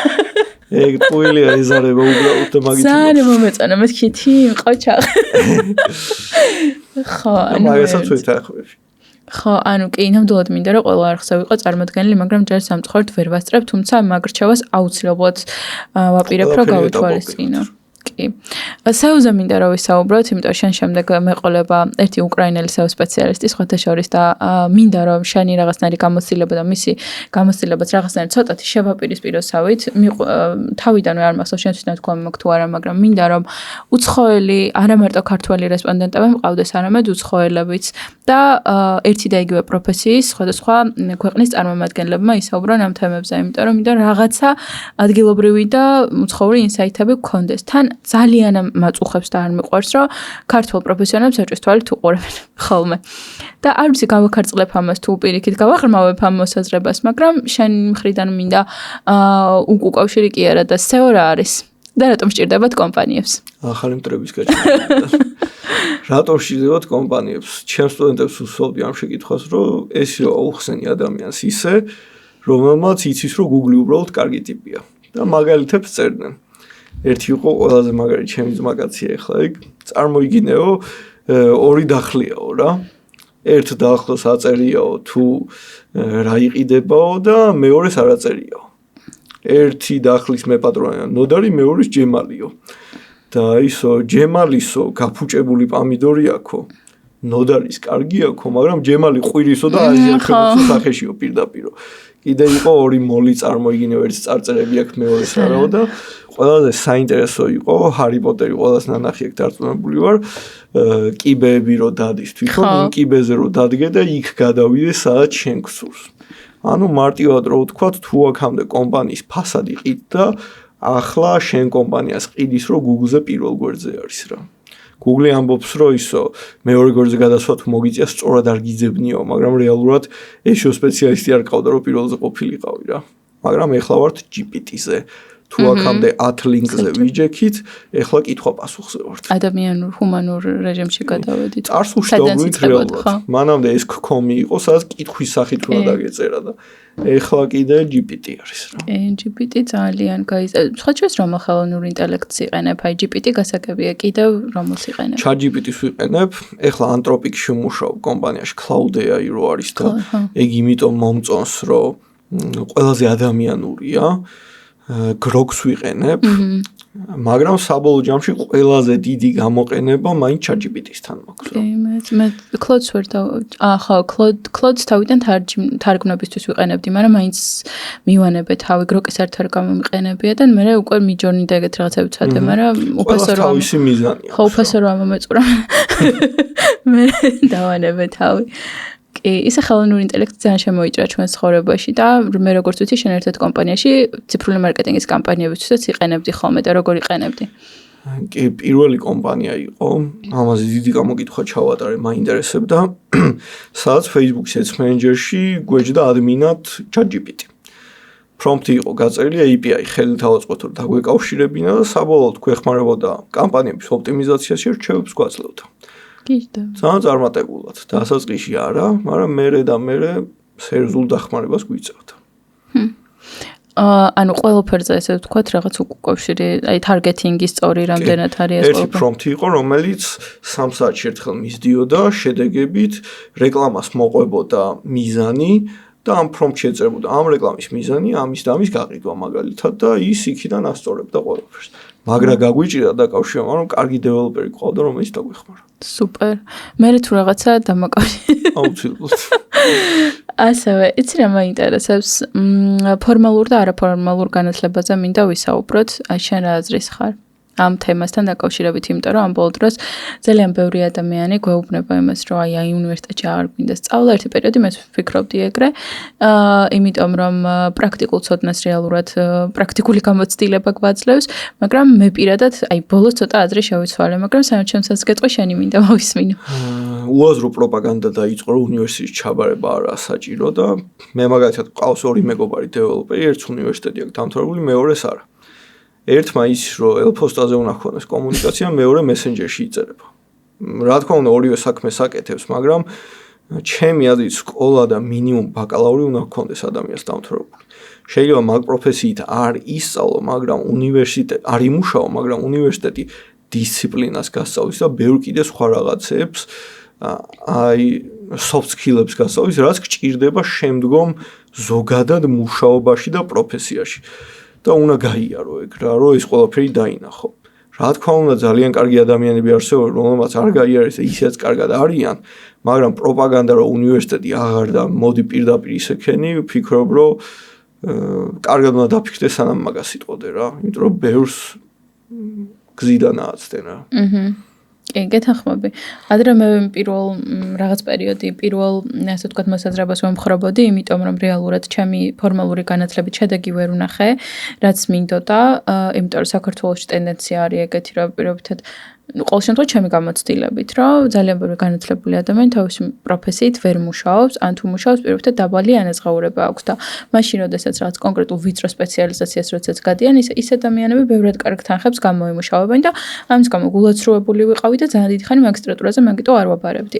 მე ჩავაბარე ვერ ვიტყვი რომ აი რაღაც ფანტასტიკური ის მივიღე რაღაცა განათლება, იმიტომ რომ აქაც ორივე მომენტია, იქიდან რას იღებ და შენ რა რესურსდებ. მე კონკრეტული მიზნით ჩავაბარე მან და ეგ მიზნები დავიკმაყოფილე, ანუ საშუალო სტუდენტი იყო, AIDS მქონდა, SIDS მქონდა, იმაში რა ქვია, ქულებში რა. შესაბამისად აი ვერ ვიტყვი რომ აი სუპერ ფრიადოსანი ტიპი ვიყავი, მაგრამ ძალიან იდეალური გადაწყვეტილება იყო, იმიტომ რომ როგორც მინიმუმ თვალსაჩინარი გავიფართოვე, ნეტვორკინგის სკილები შევიძინე, კიდევ ახალ თაობასთან კომუნიკაცია, ანუ ბევრი დადებითი თვისება აქვს და აკადემიურ წრეებში ტრიალი მაინც ძალიან მნიშვნელოვანია და ვფიქრობ, რომ ეს პრაქტიკულის და ფორმალურის თანხვედრა თუ აქვს ადამიანს კარგად, არის უძლეველი კადრი რა, იმიტომ რომ აი რასაც ჩაინძახი, იცის თუნდაც ეთიკა სამუშაო. კი, აუცილებლად. ასევე იცი რაზე მინდა რომ ვისაუბროთ, მინდა რომ ციფრული მარკეტინგის ნაწილი შევაჯამოთ და საქართველოს მაგალითზე მინდა მითხრა რომ სად ვართ ციფრულ მარკეტინგში და ჩვენი SWOT-ი მინდა რომ მითხრა. წესით გამოყენება დიდი გვაქვს, მაგრამ ხარისხით ვართ ბოლოდან მე-9 ადგილზე. რაც არ არის კარგი, მაგრამ წინ მივდივართ ბოლოდან მე-7-ზე ვიყავით წლების წინ, ახლა ცოტა უახლოვდებით. მომავალი გვაქვს, მაგრამ ისევ და ისევ გააჩნია ქვეყანა რა გესაიჩევს და საიტწავლოთ, მაგის მიხედვით განვითარდება უფრო ეს ყველაფერი. და მაგის მიხედვით დაემატება ქართული ენა Google Search და მოვისუნთქებთ როგორც იქნება.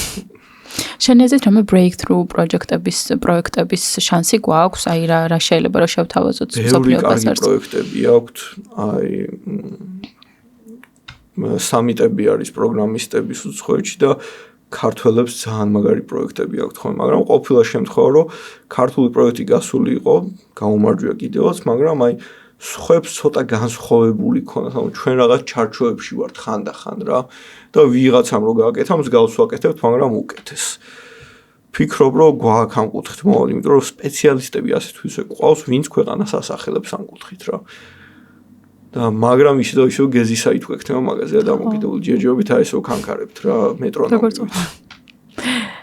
ჩვენი კონკურენტული უპირატესობა თუ გვაქვს ციფრულ მარკეტინგში? ფიქრობ, რომ ჩვენს ქვეყანაში და ზოგადად ჩვენ დიდი პლუსი ის გვაქვს, რომ ძალიან ლამაზი რაღაცების შექმნა შეგვიძლია. მაგრამ ამის მერე სწორად მიწოდება ხშირად გვიჭირს ხოლმე. როგორც SEO შეიძლება ლამაზი ვებსაიტი გქონდეს, მაგრამ SEO რო არ გაქვს, მაგის გამო შენი ლამაზი ვებსაიტი ვერ ნახოს. ამიტომ ტექნიკური კუთხით ციფრულ მარკეტინგში წინსვლა გვჭირდება. გასაგებია. ასევე ეცი რა მაინტერესებს შენი აზრით, რა აკლია ქართულ მარკეტინგს სისტემურად, ანუ რომ გაძლევდნენ უფლებას, რა სამ სავალდებულო წესს შემოიღებდი? თუ გინდათ ეს შეახე დამკვეთების ნაწილსაც ან უნივერსიტეტში? ზოგადად ციფრული მარკეტინგის მიმართულებით. ნუ digital literacy რა თქმა უნდა. ფიქრობ, რომ თანამედროვე ციფრულმა მარკეტერმა უნდა იცოდეს web development-ის რაღაც ნაწილი მაინც, ეს უკვე განურჩეველია და AI-ის სწორად გამოყენება. ბევრი ამბობს, რომ AI-ის იყენებს, მაგრამ რეალურად ეგ არ არის სწორი გამოყენება. და უკვე ტრენდშია და საჭიროც არის no-code development-ი. კოდის გარეშე შეგიძლია თუნდაც პროგრამების აწყობა. იმიტომ რომ მომავალში სრულად მაგაზე ვიქნებით და ეს ცოდნა გჭირდება რა. გასაგებია. კარგი, აი თუ შეგიძლია ახლა გაგვიზია რომ მომავალი რამდენიმე რაღაცა ტრენდი ციფრული მარკეტინგის მიმართულებით, რაც ჯერ კიდევ ესე გაფსაუბრული არ არის. ნუ AI ჩვენთან იქნება, რა თქმა უნდა, ყოველთვის. საოცრება ის არის VO3 რაც გამოვიდა, მე პირადად უკვე ვეღარ ვარჩევ, ნუ ვარჩევ, მაგრამ ცოტაც და ვეღარ გავარჩევ. საბოლოო ჯამში რეკლამები გახდება, აი ტრენდი ის არის, რომ შენ ეხლა მთავარია მინიმალურად ყველაფერი სწორად გააკეთო და შენი კონტენტი თვითონ იპოვის მომხმარებელს. მაგიტო ჩახსნეს ფოლოვერები, რომ მანამდე თუ ჩემ ფოლოვერებს უჩანდა ჩემი დადებული პოსტი, ეხლა ეგრე აღარ იქნება. ის იპოვის თვითონ. მაგრამ სპეციფიურ სფეროებს დასჭირდებათ ისევ ტექნიკური ცოდნა და სწორად დამიზნება მაინც რა და მასაზე გათვლილი პროდუქცია თვითონ იპოვის თავის კლიენტს. გასაგებია და ერთი რაღაცა რას მინდა რომ კიდე შევეხეთ ცოტის ნაწილი რომ ცოტათი შევშალოთ. ნაწილს შევეხეთ, ნაწილით რომ მივამატოთ. აი რა საფრთხეები აქვს ქართულ, ასე ვთქვათ, ციფრული მარკეტინგის ეკოსისტემას და რა შესაძლებლობები? ერთი რომ ტექნიკურად მეტად განვითარდეთ და უფრო გლობალური გავხდეთ? პაკისტანს არ უნდა დავემსგავსოთ, რომ ეს და ინდოეთს, რომ უაზრო clickbait რეკლამები, ფოლოვერების ყიდვა, გაყიდვა, სპამინგი და ეგეთი რაღაცები არის. ხაი, ჩვენ ქვეყანაში ფიქრობ, რომ email მარკეტინგი არ არსებობს. არ და რეალურად დიდი პერსპექტივა აქვს და მაგ კუთხით უნდა უყუროთ. ძალიან ის გამეორება გამომდის, მაგრამ ქვეყანა თუ გესაიღებს ევროპისკენ, ბევრი რამე ბევრად განვითარდება. ჩვენ საქართველოს და პოსტსაბჭოთა ქვეყნები შეჩვეულებრივ ვართ ყველაფერი პირატულად რო გვაქვს და ყველაფრის მოპარვალზე ვართ და ტორენტია გადმოწერაზე, მაგრამ რეალურად რა თქმა უნდა ხალხსაც არ აქვს შესაძლებლობა, მაგრამ უკვე იმ ტენდენციაზე მივედით, რომ ვისაც შესაძლებლობა აქვს, ეგეც კი იპარავს საბოლოო ჯამში და მაგ ოფიციალურობამდე უნდა მივიდეთ რა, საჭირო იქნება და განვითარებულ ქვეყნებთან მეგობრობა არა რუსეთთან იქნება ძალიან დიდი წვლილი ჩვენთვის რა. email marketing-ს რადგან შეეხება, მინდა კითხო, გული სწორედ რომ შევეხოთ. შენ ფიქრობ ორივე მიმართულებაზე, newsletter-ებზეც და უშუალოდ CRM-დან რომ email marketing-ს ვაკეთებთ მაგაზე საუბარი, ხო? newsletter-ებზე შენი აზრით, თუ შენ თვითონ თუ ხარ რომელიმე ქართული newsletter-ის გამომწერი და შენი გამოცდილებით თუ მუშაობს ზოგადად? ქართულ news website-ები ისეთი არის ტექნიკურად სამწუხაროდ, თუ უშუალოდ არ შეხვედი, არავინ არაფერს არ მოგაწვდის. ერთხელ მიწისძვრა იყო და ჩვენმა პრეზიდენტმა სალომე ზურაბიშვილმა დასერჩა და ამოუგდა 2012 წლის მიწისძვრა, იმიტომ რომ news website-ს არ ქონდა SEO გამართული თუნდაც რა და ქართული არც ერთი უცხოური ძალიან ბევრი, მაგრამ ჩვენთან email marketing რეალურად არის ბაზების ვიღაცისგან ყიდვა და უაზროდ გაგზავნა, აი მომდის წლებია უკვე გინეკოლოგთან ჩაეწერეო მეილზე და ხო უმიზნოდ არის უაზროდ არის. მე რო ვებინარებს ვატარებდი, სულ ბაზას ვაგროვებდი და ასული ვიყავი 5000 მეილამდე, სადაც ტიპებს მისდიოდათ ჩემი ბლოგები ინფორმაცია და მოსწონათ, სკორი მაღალი მქონდა. ამიტომ თავარია სწორად გაკეთება რა. კი, ეგრევე ვაგროვებთ ახლა ჩვენც და ჩვენ ლოიალურ აუდიტორიაზე ვმუშაობთ და მე CRM-ში გვინდა რომ გადავტვირთოთ ეს მთლიანი ბაზა, რომ უშუალოდ მე მაგ აუდიტორიას მიწამემართულად ვმუშაობთ. მუშაობები რა. კი. კარგი, მოდი მაშინ ბლიცზე გადავიდეთ ნელ-ნელა და ეს კითხვა ცოტა ისეთი მგონია, თან დრომოჭმული, თან არ მიყვარს ხოლმე, მაგრამ მაინც ვუსვამ, იმიტომ რომ საინტერესოა. თუ არის რომელიმე წიგნი, რომელმაც შენი გარდა იმისა, რომელიც წეღან ზემოთ ვახსენეთ უკვე, მომავლის პროფესიები არა, მაგის გარდა სხვა, რომელმაც შენზე მოახდინა დიდი ზეგავლენა და რაღაც გარდამტეხი. რამოდენიმე ვიტყვი მაშინ. ყველაზე მდიდარი კაცი ბაბილონში. აუცილებლად სხვანაირად ფიქრს გაწყებინებს და შენი თავის თვითმენეჯმენტს და ფინანსებს. მე დაიწყე მაგის გაკეთება 30%-ის პრინციპზე, როგორც ფიფიტებზე არ დამიწყია, მაგრამ კი. იფიქრე სწრაფად, იფიქრე ნელა. ძალიან კარგი, დიდი არის, მაგრამ კარგია. მე ძალიან ნელი მკითხველი ვარ. ძალაუფლების 48 კანონი. აუცილებლად იზრუნე შენს თავზე. საკუთარ საკუთარ თავზე ეგეც ძალიან კარგი იყო. ნუ გარის წიგნებზე არ ვიტყვი. და ერთი წიგნია, ინგლისურია, პატარა, უფრო ბავშვებისთვის არის, მაგრამ ყველაზე დასულსაც თხოვ რომ წაიკითხოს რა. მელია ბავშვი და ცხენზე არის რა. და ის არის შემდგომ ნაბიჯებზეა, რომ ვერ ხედაო გზას რომ წავიდეო და შენ შემდეგ ნაბიჯს ხედაო თოვში არის და კიო და გადადგიო მე მისი შემდგომი გამოჩვევა წახვალო ზუსტად გვიყვარს შორს ყურება და ხანდახან ეს მინი გამარჯვებები უნდა მოგწოდდეს. აი ზუსტად. აი ბოლო 2 წელია სადღაც რაც აი იმ ანდაზის სიბრძნე აღმოვაჩინე, უნემი რომ გადაბრუნდება, გზა მერე გამოჩდება. აი სულ მეგონა რომ დებილური ანდაზა იყო, სანამ ჩემით არ მივედი დასკვნამდე რომ ძალიან მაგარი არის ეგ, აი მართლა. აი უნდა იმოქმედო და მოქმედებაში მოდის მერე კარები გაიღება რა. კი. შენ სოციალური ქსელი იყო რომელიც სოციალური ქსელი იქნებოდი? მე რო სოციალური ქსელი ვიყო, რომელიც იქნებოდი. ორს ვიტყოდი, რომელიც მიყვარს ძალიან და ვიყენებ. LinkedIn და Reddit-ი. აი Reddit-ს არ ველოდებოდი და LinkedIn-ს კი, რატო Reddit-ი? თავისუფლება არის და ყველა ერთ ამოვა მე ვერასდროს არ მიყვარს და ჩარჩოები არ აქვს რა. ჩემთვის Reddit-ი არის უცხოური თბილისი ფორუმი, რომელიც ასევე ძალიან ჩაკოდა.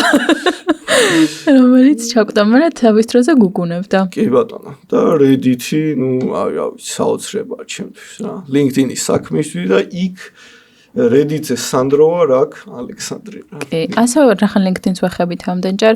შენი აზრით მართლა ამდენად ეფექტური პლატფორმა არის LinkedIn-ი? კი, თავარია სწორად გამოყენება და ზოგადად გამოყენება. კი, და რას ფიქრობ იმაზე, რომ LinkedIn ცოტა Facebook-ად იქცა, ამას წინათ სტატუსი დავწერე მაგაზე LinkedIn-ზე და აი როგორ შემდგნენ ბოლოს კომენტარები ანუ შევაჩერე რა, მაგრამ ჩემი აზრით, პირადად ჩემი აზრით, ანუ მე არ მომწონს, როდესაც პროფესიულ პლატფორმაზე შევდივარ და მხდება არამიზნობრივი პოსტები. მე LinkedIn-ზე შემხვდა ცოლქვის პროფილიც, ლევანი თათია ერქვა. აი ეგეთ რაღაცები, აი ორივეს პროფესიული გამოცდილება ეწერათ. ზოგი ფოტოების დადებას იყოს, მაგრამ LinkedIn-ზე ვერ იხარებს ეგეთი და საბოლოოდ მაინც ჩერდება, ანუ ცდელობა აქვს. ამიტომ არა პრობლემა. LinkedIn-ზე ბოლომდე მაინც რჩება ადამიანი, ვისაც აინტერესებს და LinkedIn-ის ის მომწონს, რომ რო სკროლავ გაჩერებს რაღაც მომენტში, რომ დღეს მორჩავ რა და Facebook-ზე შეიძლება თითი გადაიტყავო და იარო 2 კილომეტრი. კი, ეგეც არის. ასევე ცოტა რთული კითხვა, მაგრამ შენი პასუხი მაინტერესებს. შენი აზრით რომელი არის ის უნარჩვევა, რომელიც ადამიანს უნდა ქონდეს მომავალი, ან რომელიც იქნება ძალიან მნიშვნელოვანი მომავალი 10 წლის განმავლობაში. ნუ პროგრამირების კუთხით გამოცდილება აუცილებლად და უნარებზეც გადავალ AI და ზოგადად რა თქმა უნდა სურვილი უნდა გქონდეს რომ გაეცნოს ამ სიახლეებს და ყველაფერს ისე soft skill-ებსაც ვიტყოდი, აუცილებლად საჭიროა. სწორი კომუნიკაცია, ანუ AI-ის პრობლემა ყველა დიდი არის, რომ მასთან კომუნიკაცია შევძლოთ. ეგ იქნება საჭირო, სწორი კომუნიკაცია, დროის მენეჯმენტი და ბევრი რაღაც მიმართ კომპლექსურად ყურება. რომ სტრატეგიული ხო, უფრო სტრატეგიული მიდგომა ვიდრე რაღაც. და რადგან პრომპტებს შეეხე, მე ესეც დასკვნა გამომაქვს, რომ შენი აზრითაც, შენც ეთანხმები იმ აზრს, რომ ადამიანს AI არ ჩაანაცვლებს იმ ადამიანებს, ვისაც არ ეცოდინებათ მასთან მისი გამოყენება.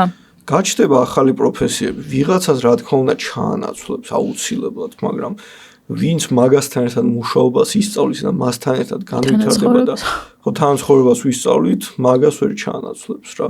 ეგრე ის Ford-ის ქარხანაში რო ავტომატური აპარატები მოიტანეს, ხალხი გაგიჟდა და სამსახურს გვართვევსო, მაგრამ ეგრე მანქანა რო გამოიგონეს, ცხენის ფლობელებმა თქვენ ვაიმე რა გვეშველებაო და ვითარდება ეს ყველაფერი რა. საბოლოოდ ისევ ადამიანების ვკეთდება რა ვიცი თუ ეხა Skynet-ი მოვა და Terminator-ი და რაღაც არ ვიცი, მაგრამ მე ყოველთვის ჩათის ბოლოს მადლობას ვუხდი რომ რამე მერე რო აღდგეს მერე მაინც ყავდიან რაღაცით მომიარო. ხო, რაღაცა მეც არ მიმოსიკვდილ. კი. რას ეტყოდი საკუთარ თავს 18 წლის ასაკში? ამაზე პატარა ვიდეოც მაქვს ჩაწერილი, უბრალოდ იქ 10 წლის მესვე უბნევი. მაგრამ 18 წლის მე ისეთი მძიმე იყო პერიოდი ყველანაირად, რომ სულ იმაზე ვფიქრობ ხომ ერთ წარსულში რომ წახვიდე და უთხრა შენ თავს რაღაც მე ხო არ შეიძლება პეპლის ეფექტი რა, მაგრამ უბრალოდ არ ზღიმილით არაფრით ვეტყოდი რომ გააგრძელეთ ხო რა. ამიჯერე მეთქი რა. მეც არაფერს არ ვეტყოდი ალბათ რა. ეგ იქნებოდა საკმარისი რომ კიდე უფრო ჩაეჭირა ალბათ. ფრაზა, რომელიც შენთვის ძალიან მნიშვნელოვანია და სხვებსაც გაუზიარებდი. არასოდეს შეწყვიტო კარგ ადამიანად ყოფნა ცუდი ადამიანებისგან. ეს არის ჩემი საყვარელი. ეგ ვიცით. სხვა ეგ ვიცი კი და ძალიან ისევ კი მე რამდენად მაქვს წაკითხული ეგ პოსტი სხვა ჩვენს ყველა სტუდენტს რომ ეუბნები ხოლმე. სხვა ფრაზა, რაც ხომ არიციან? რაც უფრო ისეთია. ნაკლებ ცნობილი. შეიძლება ბევრიც იყოს ეგეთი რა. წაუსნიკერსე არ არის. არ ვიცი, ეს რაღაც აი მიყვარს ხომ ეგეთი საინტერესო ფრაზების წაკითხვა, მაგრამ სულ ამბობ რომ ძალიან ფიქრებში არ გადამაგდოს მაგ ყველაფერმა რა. მაგრამ აი იმის მიუხედავად რომ ტომას ედისონი ძალიან ცუდი ტიპი იყო რეალურად, მაგრამ ტიპმა ნატურა შექმნა, მაგის ისტორია მიყვარს რომ წერილი რომ მიწერეს დედამისო თქვენი შვილი იდიოტიაო და ამან დედამისმა წაუკითხა რომ თქვენ ისეთი შვილი ყავთო სკოლაში არ უნდა იყოს პირიქითო და უკვე დედამისი რო აღარ იყო ეს წერილი ნახა და ანუ სხვანაირად რო წაეკითხა სხვა ინტერპრეტაციით დედამის სულ სხვაგან იქნებოდა ეს ადამიანზე იყო ეგ სხვა ხო ამიტომ ეგ რა და ალბათ ასევე ცნობის მოყარება უნდა გქონდეს ნიკოლო ტესლასავით რადგან ფულს საერთოდ არ ფიქრობდა ტიპი და სულ საჭმელს რო ჭამდა თეფშის დიაპაზონზეც კი ფიქრობდა ტიპი ანუ მუღამი ქონდა ამ ყველაფერს რა ალბათ მუღამი რო იყო რაღაც ყველაფერში რა კი ასევე რადგან ფულის გამო არა რა ტესლაზე ილონ მასკი გამახსენდა ილონ მასკზე რას ფიქრობ შენ როგორ უყურებ მის პერსონაჟს ზოგადად და როგორც ინოვატორს მე ვფიქრობ თანამედროვე სამყაროში ბევრი ამბობს რომ იდიოტიო და ნაწილობრივ მეც ვფიქრობ რა თქმა უნდა მაგრამ თანამედროვე სამყაროში ერთ-ერთი ყველაზე ჭკვიანი ადამიანი არის რა. ტიპს 3 რაკეტა აუფეთქდა და მაინც კიდე კოსმოსში წავიდა ისევ რა. ტიპმა ელექტრომანქანა გამოუშვა, რომელიც არავის არ მოსწონდა, მაგრამ გაამართლა და იყიდება ტესლა.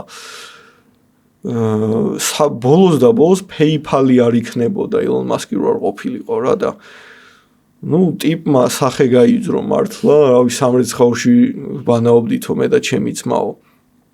და მივიდა იქამდე, სადაც ეხლა არის და ბევრი რაღაც შეცვალა საკმაოდ. გროკი გამოუშვა ბოლოს და ბოლოს ხელოვნური ინტელექტი. ტრამპსეც ვიტყოდი, რომ ძალიან ჭკვიანი და ძლიერი ტიპია. იმის მიუხედავად, რომ მეორედ მოვიდა თუ თანხმობა და არ გამოდის ამ ხალხს შერიგება გავიგოთ. მაგრამ აი განახლებული ტიპია საკმაოდ. დებილი ვფიქრობ ვერ მივიდოდა მაგამდე რა. და სხვანაირად უყურებს ყველას NASA-ს თანამშრომლები გადავიდნენ მაგასთან და მასთან მუშაობა მოინდომეს, იმიტომ რომ ტიპმა წიგნის კითხვა დაიწყო და კოსმოსზე ისწავლა რაღაცეები რა.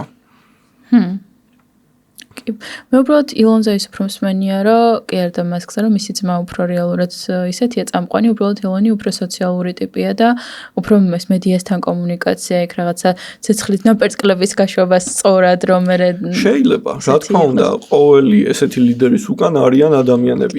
სტივ ჯობს ერთი ხაზი კოდიც არ დაუწერია რეალურად, მაგრამ შედარება იყო ჯეფ ბეზოსის და ილონ მასკის ორივე სანაპიროზე იყვნენ. ჯეფ ბეზოსი იყო რუჯით და ილონ მასკი იყო სუთეთრი და ანუ ჯეფ ბეზოსო ვიღაც ყავსო ვინც მის მაგივრად აკეთებს საქმეს და ილონი თვითონ აკეთებს და მაგით ვარიო თეთრი გარუჯვის დრო არ აქვს და ვიგოთ.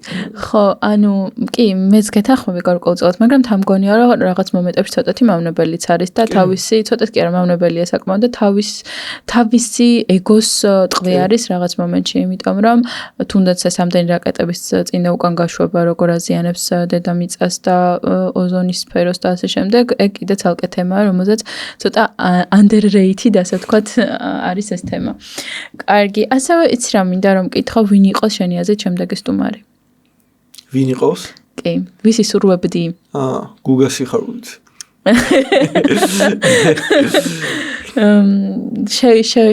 შევისმინე თქვენი ასე თქვათ რეკომენდაცია და რას კითხავდი შენ თვითონ? მე თვითონ რას კითხავდი? ზოგადად რა სიტყვა და ქართულ სოციუმზე. და ფინალური შეკითხვა, რომელსაც ყველა სტუმარს უსვამ, განვლილი გზა თუ საბოლოო შედეგი? განვლილი გზა. იმიტომ რომ საინტერესო უნდა იყოს რა. თუ სულ ბოლოში იყურე შეიძლება მოკვდე და ვერ მიხვიდე იქ. საინტერესო უნდა იყოს, თან საშიში, მოსაწყენიც ხანდახან, მაგრამ საბოლოოდ განვლილი გზით საზღვაო ყველაფერს. რამე საინტერესო მოსაყოლი ხო უნდა გქონდეს შვილიშვილის. კი. თუ იყო რამე ესეთი კითხვა, რომელიც მე არ დაგისვი, თუმცა შენ ძალიან სიამოვნებით ჩაშლიდი და მაშინ ძალიან დიდი მადლობა მინდა გადაგიხადო სტუმრობისთვის და სულ მოვიწყდება ხოლმე და თან მერიდება რაღაცნაირად, მაგრამ ვინც დარჩა ჩვენთან ერთად და ვინც უყურა, იმედია ის სიამოვნა ამ პროცესით და ძალიან ველოდები უკავშირს და ჩართულობას, იმიტომ რომ ეს მაინც მართლა ძალიან მნიშვნელოვანია, იუთუბერები რო გახდებით, მიხვდებით. დიდი მადლობა. მადლობა დიდი.